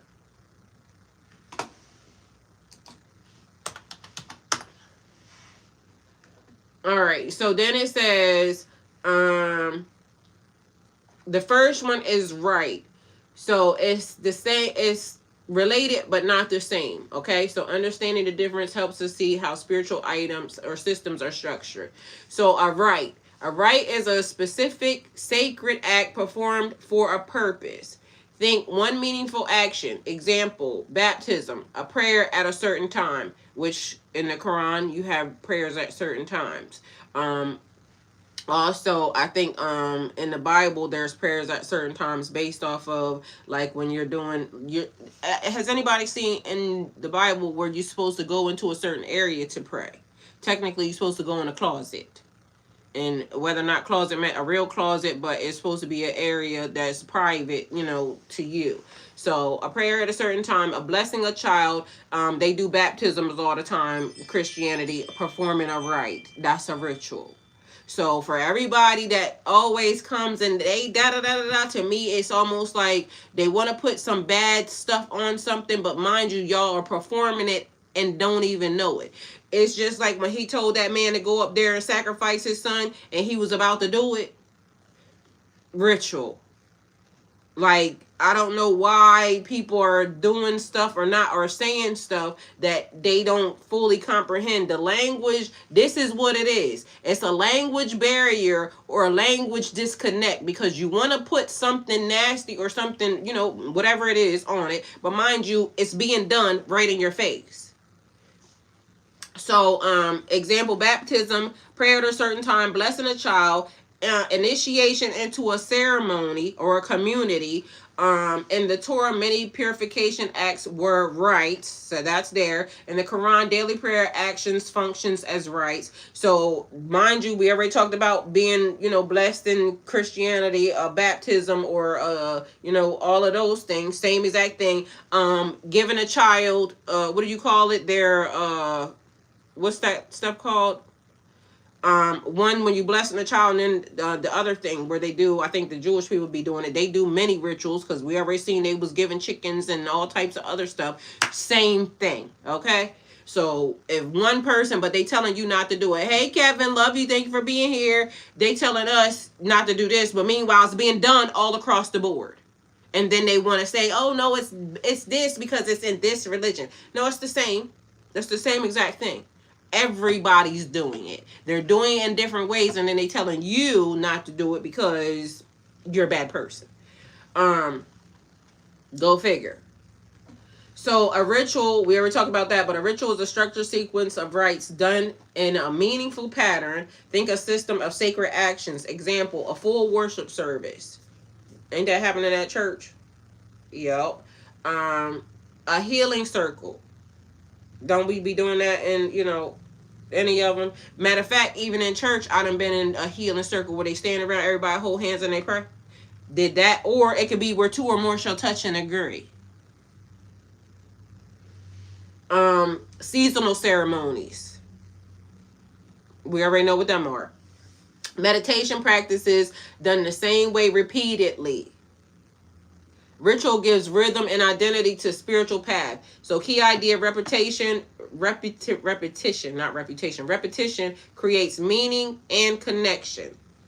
All right, so y'all, third word, I think I gave y'all already 2 words, so that's what? That's 4? All right, so that's 4 words. Y'all can write them down in y'all books and, go over them. A ceremony. A ceremony is a public or communal ritual marking an important event. Think a ritual witnessed by a community. A wedding, a funeral, coronations, coming of age celebrations, a quinceañera, birthday, happy birthday to you. Ceremony strengthens social bonds and shared beliefs. Ramadan, lunar, that's seasonal. Everybody's doing it. So a sacrament. A sacrament is believed to carry direct spiritual or divine power, not just symbolism. Think a ritual believed to transmit grace or transformation. In Christian traditions connected to the Bible, examples include communion, baptism, anointing. The action itself is believed to change something spiritually. And we can go into the other ones, but that's a sacrament. So simple comparisons: a rite, one action; a ritual, a pattern; ceremony, community; sacrament, divine power. So a rite is a sacred step, a ritual is repeated sacred practices, a ceremony is a public sacred event, a sacrament is a spiritual transformation. So all words that y'all probably want to know since y'all here. Um, so most religions grow in this order: rite, ritual, ceremony, sacrament. Small, meaningful actions eventually become sacred traditions that shape identity and belief. Mind you, I just read to y'all how it starts off. The fool. And any one of these things that's the beginning of symbolizes new beginnings, spontaneity, and taking a leap of faith, signifying the start of a journey. It suggests that you're embarking on something significant in your life, urging you to be open to new experiences, even if they appear uncertain or unconventional. The Fool encourages you to trust your inner wisdom and have faith that you'll find your way, even if the path ahead is unclear. Essentially, the Fool card reminds us that life is an adventure, and sometimes you need to take that bold leap of faith to grow and discover your true potential. It inspires you to embrace spontaneity, remain open to possibilities, and muster the courage to step into the unknown with an open heart and a curious spirit. This is my book. You can find it on Amazon. It's under my name right there, Tylishia LHarmon. Get you one today, okay? Thank you for all that purchased it. But either way, it's the journey. Mind you, I don't teach tarot. That's what it's called, because I don't teach tarot. But meanwhile, I'm giving y'all the insights, all the things that I found out along the way. Not realizing that tarot actually was a journey, a pathway into insight as to where I am and where I was standing on the brink of, or in the cusp of.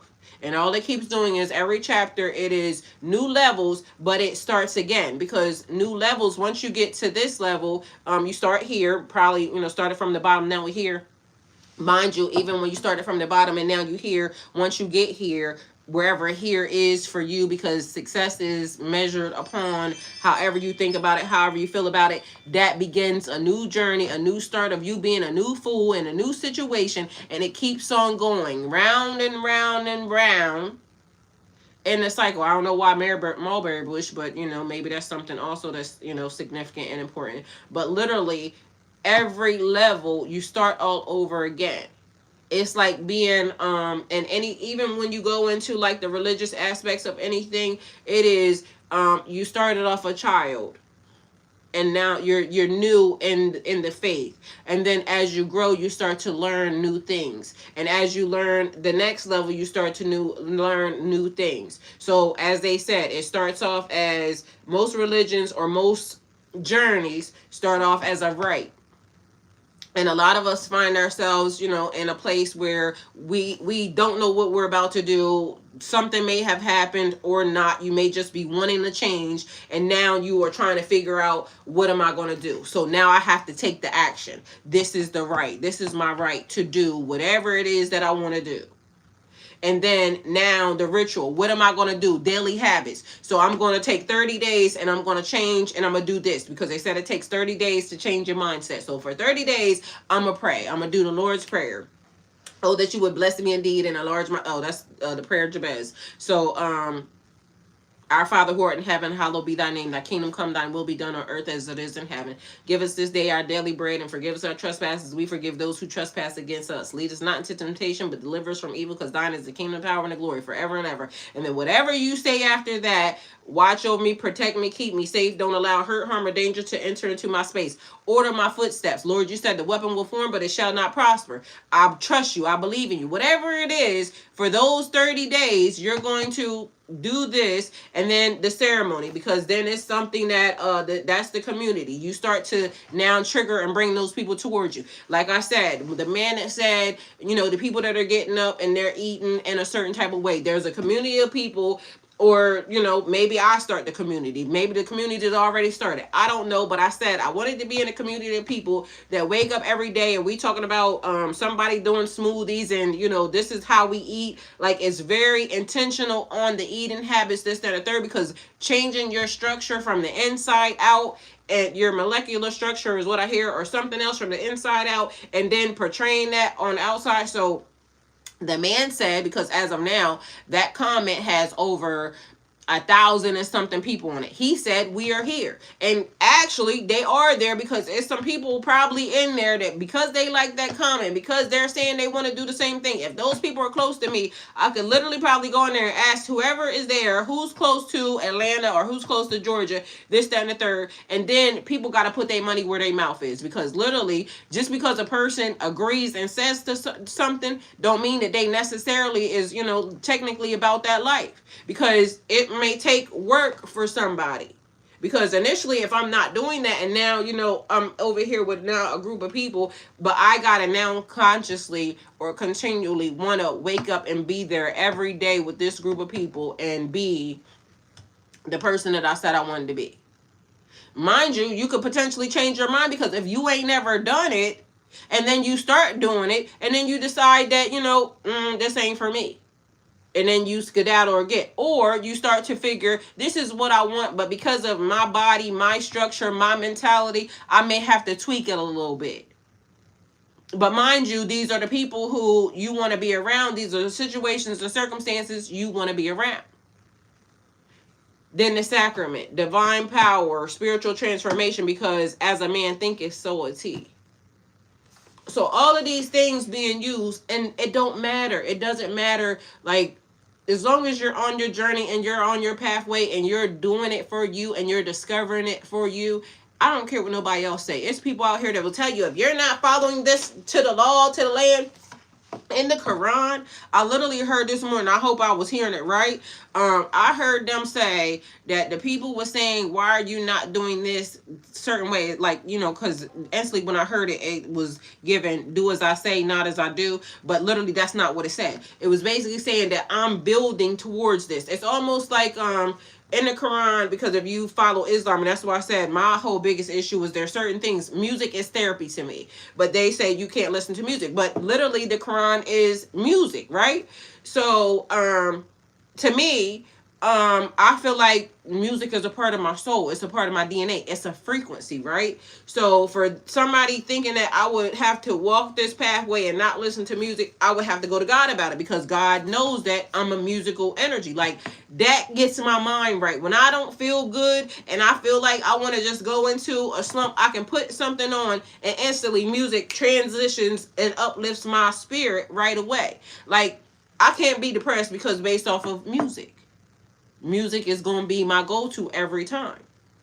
So that's the thing. It's certain things in each one of these situations, each one of these, religions, that I'm going to have to pick and choose. And then sooner or later, as I pick and choose and I start to develop a key, like, these are the things that actually work, because there's power in the name. But also, it is a lot of things that, I may have been conditioned to believe, think, or now I'm changing and I'm allowed to learn for myself. That is the beauty about being 50 years old or an adult. I'm learning for myself. But also now I got to break the shackles off my feet, the shackles that were, and everybody has, whatever shackles they are. It could be your family, because there some people say you have to be loyal to the family. Meanwhile, the family's fucked up. Astaghfirullah. You have to do this because this is the conditioning they have been, taking us through this whole entire time. And now my dreams are, I ran away. I ran away. I gotta be free. I can't be conditioned to be that. So there's that. Take it how it resonates. Either way, I Don't Teach Tarot is on Amazon. You can get your copy today. Please and thank you. So that's facts. But there's more books under my name, just so y'all know. It's affirmations and everything else. If you don't know my name, that's it right there. Tylishia LHarmon. Type it in Amazon and you can get these books as fast as Amazon will send it. Real quick, okay? Period. You ain't gotta wait. All right, so most religions grow in this order: rite, ritual, ceremony, sacrament. Small, meaningful actions eventually become sacred traditions that shape identity and belief. So that was how many words that y'all had? And so etymology. Maybe y'all should, and you could do what you want with these words. Look them up. Find out the etymology. Find out where you are in your transition. You trying to make your life better in any form or fashion. Write them down. Apply them. Because what do I need to do in this order, this order, this order? The past couple days have been freaking amazing. Something changed in the energy. Something changed in the system. Maybe it's the fact that I ran away. Every time. So, yes. Sometimes, old customs, old rules, things that you were initiated into that you didn't firsthandly say you wanted to be there, but just because you ended up in this family, just because this was the way it was structured, you ended up in there and it just don't feel right to you. You have to make your own way. And that's the thing.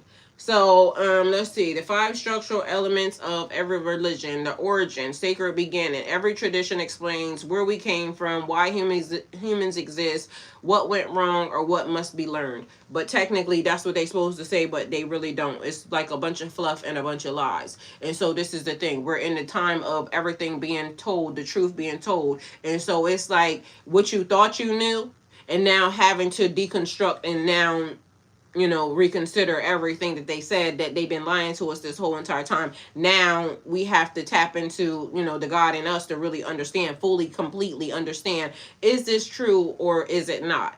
Meanwhile, they've been trying to disconnect you from God this whole entire time. So examples like creation stories, cosmic beginnings, divine revelation, and moments. These give people identity and purpose. Meanwhile, are we identified by that? Because they haven't been telling the truth thus far. So sacred teachings, the wisdom, core truths that guide behavior and understanding usually include moral principles, spiritual laws, stories or parables, symbolic teachings. These teachings answer how we should live. And that's another thing. So like I just said, even about music. So how we should live, there's customs and things of that nature. They tell you, Katrina, them spiritual shackles too. Yes, honey, definitely. So these teachings answer how we should live. But mind you, technically, if we are following what she said, the spiritual shackles, so in my family, you're not supposed to question anything that is in that book, in the Bible. Mind you, we automatically know that the Bible has been tampered with, altered, deconstructed, reconstructed, da da da da da. People add in what they want to add in and take away what they want to take away from. The only one that's actually true and has been held whole is the one that they have for the Ethiopian Bible. But mind you, they don't give that to us. And so that's basically like you being held to and bound by something that I didn't ask for, I didn't authorize. And so this is where when people say take your power back, you denounce, anything that they have, had going on. And now you are initiating yourself, because you have the power to do that, into whatever it is, your customs, your ways. Mind you, like I said, I think there's keys in every area. So somebody will say, well, how can you look up this and that and the third? Well, because if you want to limit yourself to that, there's a little bit of truth in a lie, just so you know. And if you have your intuition works well enough, you'll be able to spot it, because it just won't feel right. Like, this don't feel right to me. And so you can't make me follow something that just don't feel right to me. I know you want me to just be, blindly led, but also I have intuition and I have God on my side that will also lead me down the right pathways. And just because God may take me down this pathway, or God may be showing me to layer some things, that may not be what you are here to do. But I'm going to do that because that's what I'm being shown and that's what I'm being taught. There's power in each one. There's something that I'm supposed to gather and get from each one. Whether or not I gather and get it is up to me. If I fail myself, then that was me. But as of now, I got to do what I got to do. So, ana ata'alam, whatever the other word is, Arabia. All right. onto something Arabia. All right. So anyway, ritual practices, beliefs become real through action, prayer, meditation, fasting, gatherings, symbolic acts. So in the middle right now, we are doing fasting because it's Ramadan. It is, I don't know if y'all doing, people doing Lent or something, but whatever you're practicing or whatever you're doing, and it's people that's doing Ramadan that ain't even Muslim and everything else. It's people that cover that's not Muslim. It's people that uncover that, like, people don't fail to realize, like, each area, and I'm not even a full religious person. Because at the end of the day, they going in, and I feel like they be doing stuff to try to control. So I know that. God knows that. So God know me, and I'm gonna do what I'm supposed to do when I'm supposed to do it. But if it don't feel like the right thing to do, I can't condone it. I can't be a part of it. So, but every area, every religion has their own thing, because people will see, like, you got you a covering. Technically, being over here and talking on the internet, you should have a covering, period. So even if it wasn't for a religious thing, even if it's just, here, it's a covering, right? Because, people be praying against, my beautiful locks. Or anything else. People just be praying in whatever aspect. But I done had people come over here. Are you this? Are you that? I'm a person. Mind you, why are you asking that? Because it seems a little low level and a little ignorant, because Christian people cover. Muslim people cover. Muslim people don't cover. Christian people don't cover. Like, people are doing the parts that they want to do, whatever it is that they're being called to, they're doing it. The Jewish men cover their heads, don't they? I don't know about the women over there, but what they do, the nuns cover. What are they? I think they're Catholic or something. So the African women just some of them keep their hair covered, period. Ain't that just a thing? So I think it's just a preference as to whatever you wish to do. So I don't know why people just look at certain things and they'll say, oh, well, are you this? Are you that? Are you, like, what does it matter? I'm a good person in this world. I'm not going to do nothing to you if you stay away from me. You know what I'm saying? Like, that's what should matter. But people say and do whatever the hell they want to do. Astaghfirullah. We got community structure, the people, a shared group formed around teachings. So often includes elders or guides, teachers, gatherings or circles, shared responsibility. Community keeps traditions alive across generations, because apparently we're going to have to figure out if these people continue on their mission as to what they're doing as to try to erase history. There's going to have to be a group of people that spring into action and collectively start to now document and retain history in a way that is true, in a way that cannot be touched, in a way that cannot be altered. And whether or not it's documented in a book, but we do know that the Quran has not been altered or touched for 1400 years. It can be done. It's not going to be the Bible, though. The Bible has been allowed to be reconstructed, deconstructed, tampered, touched, or something else. But there is going to have to be a group, if there is not already, that comes in and now they are the record keepers. Because I kept asking, where are the magic people? Where are the timekeepers? Because they've been dealing with time. So where are the timekeepers? Are the timekeepers locked away? Because clearly something is not going right. And I believe there's timekeepers. And so a timekeeper could also be a person, just like the person that documented the Bible. So maybe when I was asking where the timekeepers at, it was a call to the universe basically saying somebody has to document time correctly, because once that lady, what was her name over here? Helen, whatever her name was. She was a timekeeper because she recognized the fact that they were messing with time, messing with the era. Let me see, what's her name? Where'd she go? Anybody remember the lady name? I think it was Helen. Dun, dun, dun, dun, dun, dun.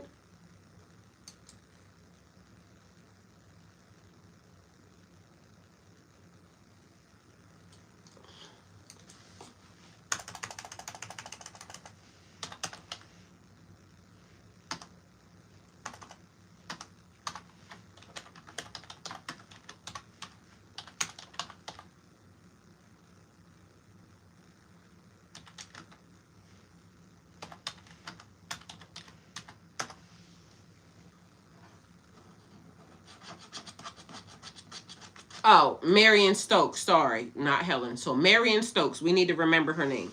So Marion Stokes was a timekeeper because she recorded and documented the news and some other broadcastings that was happening to make sure that they were measuring time right, or they were living or rethinking or something the time correctly. But now it needs to be something a whole lot bigger because we see that they're trying to wash away and wipe away the coloredness. But mind you, that's where it came from. And if we leave it up to them, there will be no black people at all, period, on this earth. And they will start saying that they are the beginning.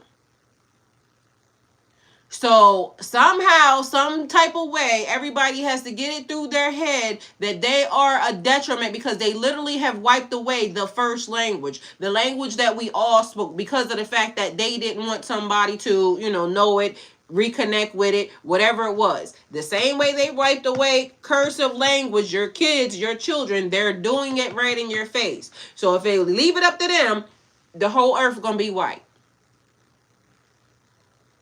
It didn't just belong to them. So if you have a hint of color or anything else, you are at risk. Because then they will say that there was never any black people on this earth because it won't be no black people to be here to say nothing. So why would we let that happen? If you're going to die anyway, why would you die without a fight? Because technically, that's what they want. They want you to die without a fight. Just let them kill you. They think we're stupid. And quite frankly, I'm tired of us being stupid. Because we see it. It's not invisible.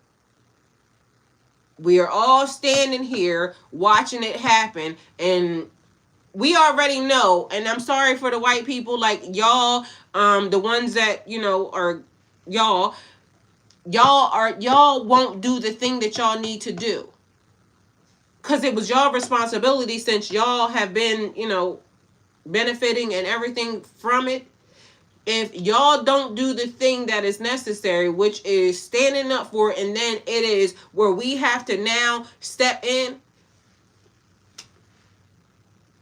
Because at this moment in time is the biggest one that we've ever seen. Why? We're all alive and well. We know what they did already before that. And we've been asking y'all, get y'all people. Do something with them. Please and thank you. Meanwhile, everybody's in a rough, a whole tidbit over, oh, they're doing this. The man said they eating the dogs, they eating the cats, but he ain't say that they was eating the babies. He ain't say they was doing, they blaming everybody else but themselves. Mind you, I keep saying I don't have a problem with the person that's talking. Why? Because of this person that's talking, this is the reason why we know so much information. So I'm not mad at that person. I can handle the truth. Can y'all handle the truth? It is deflection. They're eating the dogs, they're eating the cats. But they didn't tell y'all what they was eating. But mind you, y'all already been knew what they was eating. Even with the DNA that they keep talking about, I don't know how they gonna go back and try to say, oh, these people belong to this empire, this, that, and the third. They ate the mummies. So how they gonna get DNA? Like literally, they are wiping away history in a detrimental way because if you got the first language has already been taken away. Now, how many years ago was that? Like, how many people speak the ancient language that we all spoke? I can almost guarantee you nobody. So that's already been a thing. All right. So even if we go back to we got y'all DNA and we can now trace y'all history to this, that, and the third. We can't trust that because they pillaged the temples. They ate the mummies. They put the mummies in, remember, medicines and things of that nature. So how are y'all gonna trust if they come back and they say, "Oh, this is King Tut and da da da da da"? You can't trust it because they were eating them. Remember, they wanted the power, which is literally on the Mayfair witches. They wanted the power, so they ate the blood of. Mind you, these are deities that they knew were alive and well on this planet, walking this earth, and instead of them trying to preserve the life, they literally wanted to get rid of it. There's no good in them. Read the books. It says it can't be. There is none. They already went against. When they started changing the Bible, that was a violation. It literally talks about it in the other book.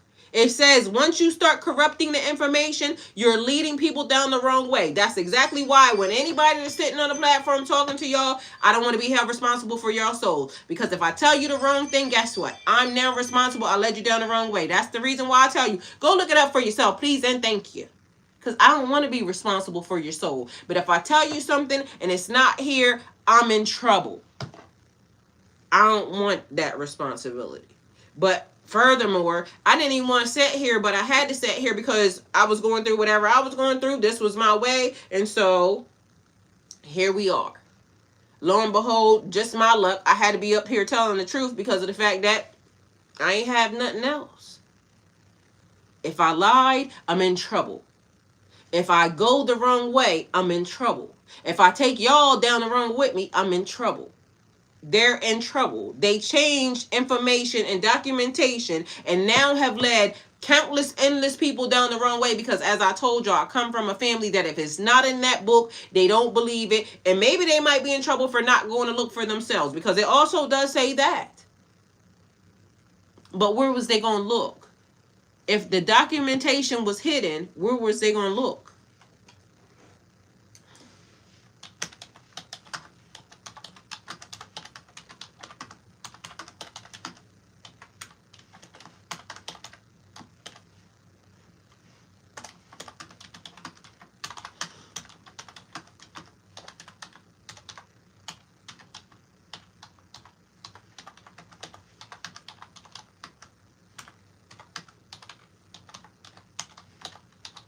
Especially if also they're getting rid of the books. They got rid of the books even now. Like the same, they following the same exact rule book or playbook. They ain't changed nothing.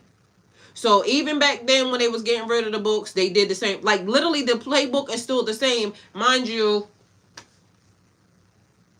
this is why they keep being so quick. Hey, Chico, this is why they keep being so quick to say history is going to repeat itself. History is going to repeat itself because they want you to bow down, literally, and roll over and die and let them. That's what they want you to do. It says Surah I don't know how to pronounce it, so charge it to my head, not my heart. Charge it to, the educational system. I was raised in the USA. Read in the name of your Lord who created. The very first revealed words command reading, learning, and gaining knowledge. This establishes learning as a spiritual duty, not just as an intellectual activity. Surah Al-Isra is 1736. It says, do not pursue that of which you have no knowledge. Indeed, hearing, sight, and heart all will be questioned. Okay, this verse directly teaches responsibility. Verify the information. Ain't that what I said? Yes, I did. Think carefully. Like, put your thinking cap on. Does it make sense? Does your DNA light up? Does it make sense?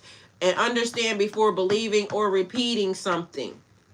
Humans are accountable for what they accept as truth. Mind you, I also said when I started this, the internet is a wonderful thing, but it's also the worst thing. Why? Because there's a lot of people on here talking. They'll get information from over here, or mind you, the information can be subject 1972, but also I have a book over here that is talks about the symbols and signs, and it tells you that the United States, the property that the White House is sitting on was given and granted by this dude. Meanwhile, that's not true. It was all stolen. I mean, it's true, but it's a later part of this part happening. So it's a lie by omission. So the person started off at this part, but meanwhile, they forgot to tell y'all that they kicked off the indigenous people that lived there thousands of years, and now all of a sudden they claimed some property that was not theirs. They didn't tell you that part. So all they tell you is that the White House sits on this property. It used to be swampland. Not true. It was actively being used. They took it. Those who are raised in rank. Surah Az-Zumar is 39:9. Are those who, and mind you, like I said, this is the reason why gotta learn Arabic, because here we are. Are those who know equal to those who don't know? Knowledge is described as spiritually elevating a person. So the more you know, the more you grow. Look at G.I. Joe. I wonder if G.I. Joe was reading the Quran. The more you know, the more you grow. So knowledge is described as spiritually elevating a person. So ask for increase in knowledge. Surah Taha is 21:14. May Lord increase me in knowledge. This is a prayer showing that seeking understanding is lifelong. Period. Thinking and reflecting are commanded. Throughout the Quran, you will repeatedly see phrases like, will you not reflect? Will you not reason? For people who think. The text constantly calls readers to observe, question, and contemplate creation. Mind you, I'm getting good deeds right now just for telling y'all this, okay? You can go look it up for yourself, all right? The deeper meaning. In Islamic teachings, why is my nose so snotty?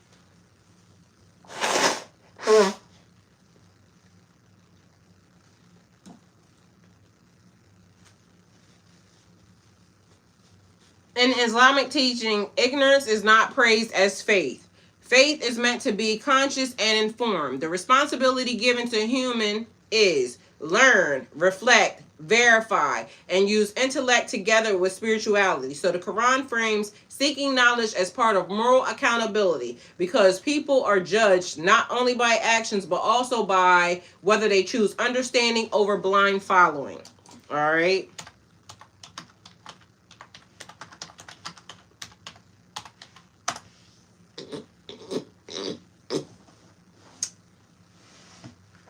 All right. The Bible also emphasizes the responsibility of individuals to seek knowledge, wisdom, and understanding, spiritually and morally. Through the Quran, though the Quran doesn't say look up information in modern terms, instead it frames it as pursuing truth, discernment, and instruction. So, seek wisdom actively. This is in the Bible. Proverbs 4:7. Wisdom is a principal thing. Therefore, get wisdom, and with all thy getting, get understanding. Wisdom is treated as something to be sought deliberately. Understanding is not passive. It requires effort and discernment. So a person could be held accountable for not looking it up or not seeking and finding. So test and discern truth. Acts 17:11. Now the brethren were of more noble character than those Thessalonic.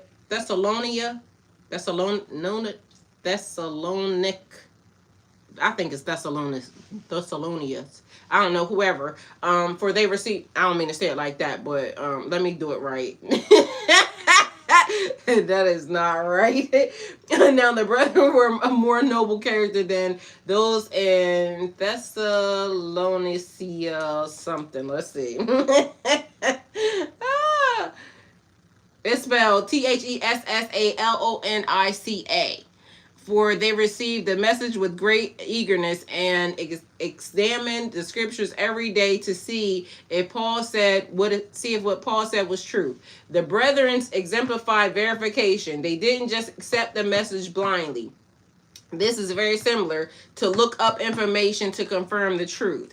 As for understanding, James 1:5. If any of you lack wisdom, let him ask God, for who gives all generously and without reproach, and it will be given to him. Seeking knowledge and understanding is not only allowed, it is encouraged. This shows a personal responsibility and to grow in insight. Love of learning as spiritual duty. So Proverbs 18:15, the heart of discerning acquires knowledge, for the ears of the wise seek it out. Acquiring knowledge is tied to being spiritually wise. The Bible encourages the active pursuit of truth. The deeper principle. In both the Quran and the Bible, faith is not meant to be passive. Believers are expected to think, reflect, question, and confirm. Ignorance is not a virtue. Conscious information understanding is. Same.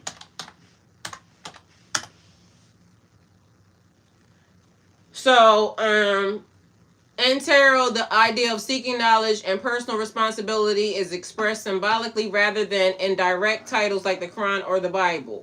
Direct text, sorry. Like the Quran or the Bible. The cards are a system of archetypes and lessons, and many of them emphasize self-inquiry, reflection, and discernment, all of which mirror the principles of looking up information or seeking truth. The tarot. Key tarot archetypes about knowledge and responsibility. The Hermit represents introspection, inner guidance, and seeking wisdom. The Hermit carries a ladder and symbolizes the light of knowledge that comes from careful study and reflection. Lesson: you must actively seek the truth. It won't just appear. But also the Hermit gives me illumination, because for some reason, every time I see the Hermit card, when he carrying that lantern, it's shedding light on situations. So it's there. The High Priest symbolizes intuition, hidden knowledge, and spiritual insight. Encourages looking beneath the surface and questioning appearances. Lesson: true understanding requires attention, curiosity, and patience. You have to go through levels to get the High Priestess energy. The same as what the Bible was teaching. It's seeking more studying. Justice represents discernment, fairness, and accountability. Calls you to weigh evidence before making decision. Lesson: responsible judgment requires research, reflection, and truth. It's like the justice system.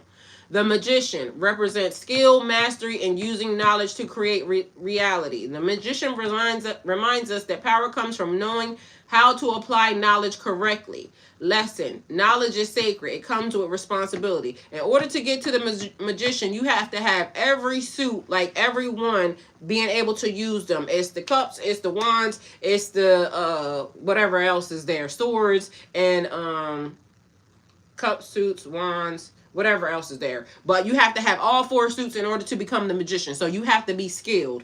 The Fool represents building represents beginnings, curiosity, and a journey of learning. Embarking on a path of exploration, often learning through experience and inquiry. Lesson: seeking knowledge is a lifelong journey full of experimentation and reflection, because I told you, you are the fool in multiple different situations. As you level up, as you grow, it is a beginning. So as you get to that 9 is completion. It's 10, a door closing and a new one opening. You elevating, whatever that is, but now it's a new start. So new level, new devil. So I told y'all, this is why certain areas, when people, I done heard one of the ladies in tarot, and she has a huge channel, she said there's no such thing as new levels, new devils. I can tell you ain't been nowhere, because you definitely know that a person dealing with $100 is different with a person dealing with $100,000. That's different with a person dealing with $100 million. That's different than a person dealing with $100 billion.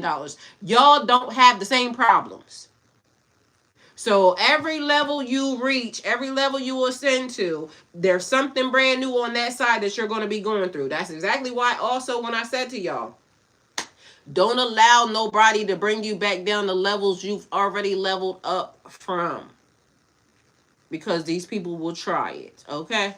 So, the deeper meaning for tarot messages is, because yes, it is, I wonder what's the logic behind her belief.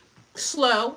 I mean, because like I said, she got a huge ass following, but that also lets me, when I kept saying to people, y'all have to be mindful of the way these people talk and the experiences they have had. Y'all got to remember that YouTube and these platforms allow people to get a certain type of money. And mind you, it wasn't them being around certain people or anything else. They just sat down online and they was able to acquire a certain level of wealth. Mind you, never going outside, never being around this type of energy. This is the reason why, you know, a lot of people got money and this and third. The first thing is, let me go buy a car. Mind you, there's nothing wrong with that, because we all need cars, we all need transportation, but they'll go buy a very expensive car, not knowing that a very expensive car comes with very expensive car tags, like it costs for these cars. And then all of a sudden they're down here, and then they'll go buy a penthouse, and, you know, not buying a penthouse, they'll go rent the penthouse, not realizing you should spend your money on buying you a house, something that you could be in. Maybe spend cash on the house, buy the house right out. But no, they go, I need to go live in the penthouse area, and then sooner or later, after the platform stopped doing what it's doing for them, and they done achieved all these followers and this, that, and the third, then they realize they ain't got no money, and now it's back to whatever the hell that was, because you spent your money in all the wrong ways. But it's because they wasn't around the people that went to the levels. So that was a thing. That's why I said, when on my YouTube channel, we have people who have businesses, families, lives, very like lifestyles. Why are y'all listening to these people who don't, like, they came here because it was for the money? That's why they did the things they did.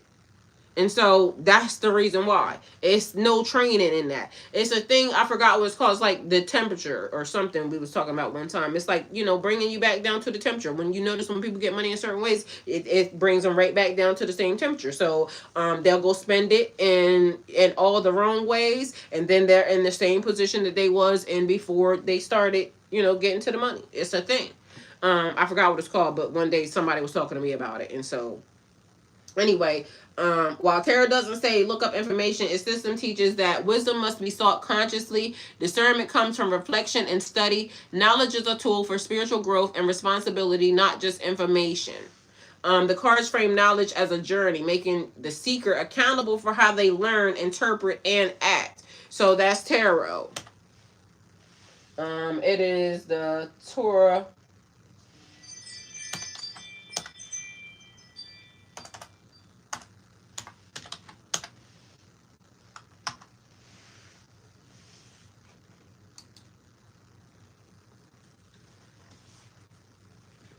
So in the Torah, the responsibility to seek knowledge, understanding, and discernment is strongly emphasized, like the Bible and the Quran. It doesn't say look up information in modern terms, but it repeats commands, study, reflection, and careful application of the law and wisdom. So Deuteronomy 6 and 7 impress these commandments on your children.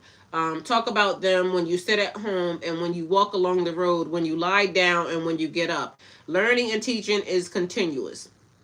Life itself becomes a classroom, like Earth School. Look at us. Responsibility for knowledge includes both personal study and guiding others. So seeking understanding. Proverbs 4:5-7, also part of the Torah's wisdom literature. Get wisdom, get understanding. Do not forget my words or turn away from them. Knowledge is to be actively pursued, not passively received. Understanding is linked to living rightly. So 3, think, question, and discern. Exodus 18:21 and 22. Moses is advised to appoint capable men able to discern between good and evil, to judge the people. Leadership and justice require knowledge, discernment, and responsibility, not blind action. The Torah values thinking critically and applying knowledge to decisions. Laws must be studied and applied. Deuteronomy 17:19. The king is instructed to keep a copy of the law, read it all his life, and follow it carefully. Even the highest authority is accountable for study and knowing the law. Knowledge is tied to moral and spiritual responsibility. It's like what I just said about the people who are getting ready to be responsible for the timekeepers, the timeline, and making sure that history is correctly applied. Even though we got these systems, because they're trying to wipe them away, somebody has to be responsible for the timekeeping, the record keeping. Who that is, talk to God about it. All I know is it needs to be done. It has to be done in order for us to not have these, these people responsible for it, because they don't care about us. They only care about what they're doing and, you know, their stuff. So, deeper principle in the Torah, studies and reflection are sacred duties. Ignorance is not a virtue. Active engagement in truth and law is required. Knowledge is both personal wisdom, reflection, and communal teachings, judgment, and guidance. So, one last thing, the Kabbalion. So, the Kabbalion says, and the idea of seeking knowledge and personal responsibility is central thought is framed more as universal law, mental mastery, and self-realization rather than commandments or scriptures. The Kabbalion teaches that understanding the hidden laws of reality is spiritual duty, and that humans are accountable for how they think, perceive, and act. So, mental responsibility, principle of mentalism. The all is mind, the universe is mental, our thoughts shape reality. We are responsible for what we think, how we interpret events, and how we act. I'm coming to a lie.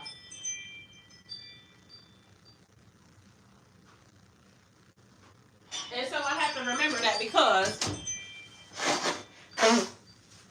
in Arabic, when you sneeze, instead of saying bless you, they say alhamdulillah, like somebody would say that, and then the person responding is supposed to say yerhamakallah. Period. Your girl's learning. All right, so and I think I said both of them right, but I had to remember that because I've been allergies. Anyway, so seek correspondence. Principle of correspondence: as above, so below. As below, so above. So studying patterns, analogs, analogies, and hidden connections is necessary. Observing reality carefully allows one to uncover truth. Period. Abby, you see me? I told you I'm learning. I ain't got to the real real nitty gritty yet though, but I remember that. So, studying pattern, I already said that. Observing reality carefully allows one to uncover the truth. Knowledge is an active process, reflection, observation, and learning. And remember, because it just popped in my mind about the lion. So, the lion, them trying to change and rewrite history is part of a lie. They're not allowed to do that. They're supposed to be telling the truth. But meanwhile, back at band camp, they're doing it anyway. So if we allow them to lie to us after we already know the truth, that's our own responsibility. So somebody got to be responsible for that. And whether it be you, me, or we just have to keep accountability of our own, but technically it needs to be a centralized thing, just like that book, the Quran, how they did it. It can't be rewritten any other way. Like, this is it. You can't touch it. There's nothing else but this. Because otherwise, if we allow them to keep doing it, they're going to keep corrupting it. All right. So not knowing is an excuse. The seeker is responsible for learning and discernment, period. Initiation through study. The Kabbalion represents Hermetic wisdom as something that must be studied, contemplated, and applied. Hidden truths are not handed down blindly. Seekers must actively work to understand the universe and themselves. Knowledge is sacred and transformative. The goal is alignment with the universal law. So the deeper principle across the Kabbalion, ignorance is a choice. Just like Kanye said slavery is a choice. This is what Kanye meant. So for everybody that went crazy and said that, why he say that, this moment in time, slavery is a choice. Because if you allow them to herd you like cattle or sheep, and you don't want to do something about it, because we could die, you probably definitely gonna die. And whether or not it be at their hands, and you walk into the incinerator, or if you fight your way through it, either way, what is it, a 50-50 chance. I would rather risk it on fighting it, because ain't no way you just gonna walk in there for what? Like you killed yourself. So across the Kabbalion, ignorance is a choice. Responsibility comes from active study and awareness. Seeking knowledge is a part of spiritual evolution. The mind, heart, and action must be trained in harmony. This mirrors the Quran, Bible, Torah, and even tarot symbolism in that spiritual growth requires deliberate inquiry. Now, have y'all not noticed something yet? Because literally, we steady piling on things, and I'm sure there's some more books that I haven't piled on, and we started off with 5. But meanwhile, back at Bandcamp, all of these 5 books are giving us keys around the same exact things. Let me see.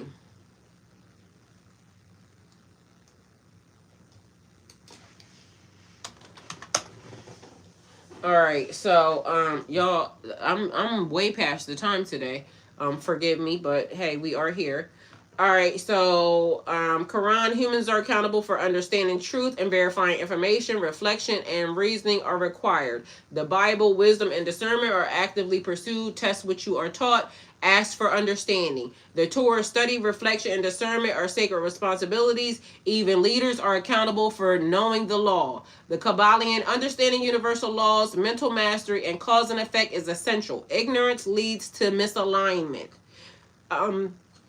Tarot, personal inquiry, reflection, and discernment are symbolized in archetype. Seeking understanding is part of spiritual growth. So as you see, all of them say you are responsible for. So just because a person hands you a book, but back in the day they would just be allowed to be hand you a book, and they stopped you from learning. They stopped you from reading and writing. They're held responsible. They will be held responsible for that. Either way, also, you allowing them to stop you is also a key. So, in my mind, they did things, torture things to people because, in order to stop you from wanting to rise up, buckle up, this, that, and the third. In my mind, I feel like at this point in time, for any of that to happen, everybody needs to take whatever choice it's going to be. I don't know. Y'all do what y'all will with that information, but there are things documented in history because they probably didn't want to really tell you that how people actually did rise up. And maybe I don't understand how so many people were able to mine FUCK way more people. Like, it's weird that was allowed to happen. Either way, at this moment in time, I don't feel like the universe, the ancestors, God, or anybody, walking this earth is going to allow for, if in fact it does become a situation, like, God wins in the end. I don't care what nobody says. We just have to know it too. So, all systems treat knowledge as sacred. Ignorance is framed as a moral or spiritual risk, because it is. Active seeking is required. Reflection, study, and discernment are duties, not optional, in every spiritual arena. Verification and application matter. Knowledge is meaningful only when applied wisely. And inner growth and outer responsibility are connected. Tarot, Kabbalion, and scriptures are all emphasized aligning your mind, heart, and all your actions. So that's the message. Hopefully it helped. Thank you guys for being here. Hopefully I didn't run y'all that long because we like hours past. Do not forget, I don't teach tarot. It is available on Amazon. It is also journals there. It is also affirmation books. Things that are specific for a man also is there. Hopefully y'all see that. Hey, old school. Hi, welcome. Thank you for being here. So if y'all can, it would be greatly appreciated. Cop you I Don't Teach Tarot book, please, today on Amazon, and I would be greatly appreciated.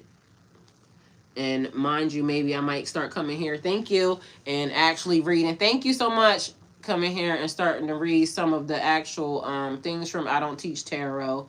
If y'all would, appreciate that or allow me to even do that for y'all. So that might be one of the things that I'll start doing. Thank you. Oh, let me turn this up. So again, also the link is in my bio, so just in case y'all need to know. The link is in my bio everywhere. It's in my Amazon store. So just so y'all know, if you're looking for where you can get it, links in the bio. But you can also go to Amazon and get it, but the link is in the bio. Hey, Rick. So y'all, I love y'all, appreciate y'all, and see you a little bit later on. And if you're live on YouTube, which y'all are, know that at 8:15 this morning when I became live here, there was also a video in the video area that was posted too. It went on premiere. So you don't go to the live area, you go to the video area, and there's a video that was there this morning. So Katrina, Kevin, all y'all, if y'all haven't seen this morning, there was another video that just went up. So you might want to go see that. It started off talking about the same exact thing about the Quran and everything else. But, you know, it has probably, this was longer, but this is a little different. So thank you guys for being here. And I'll see y'all later. Love y'all.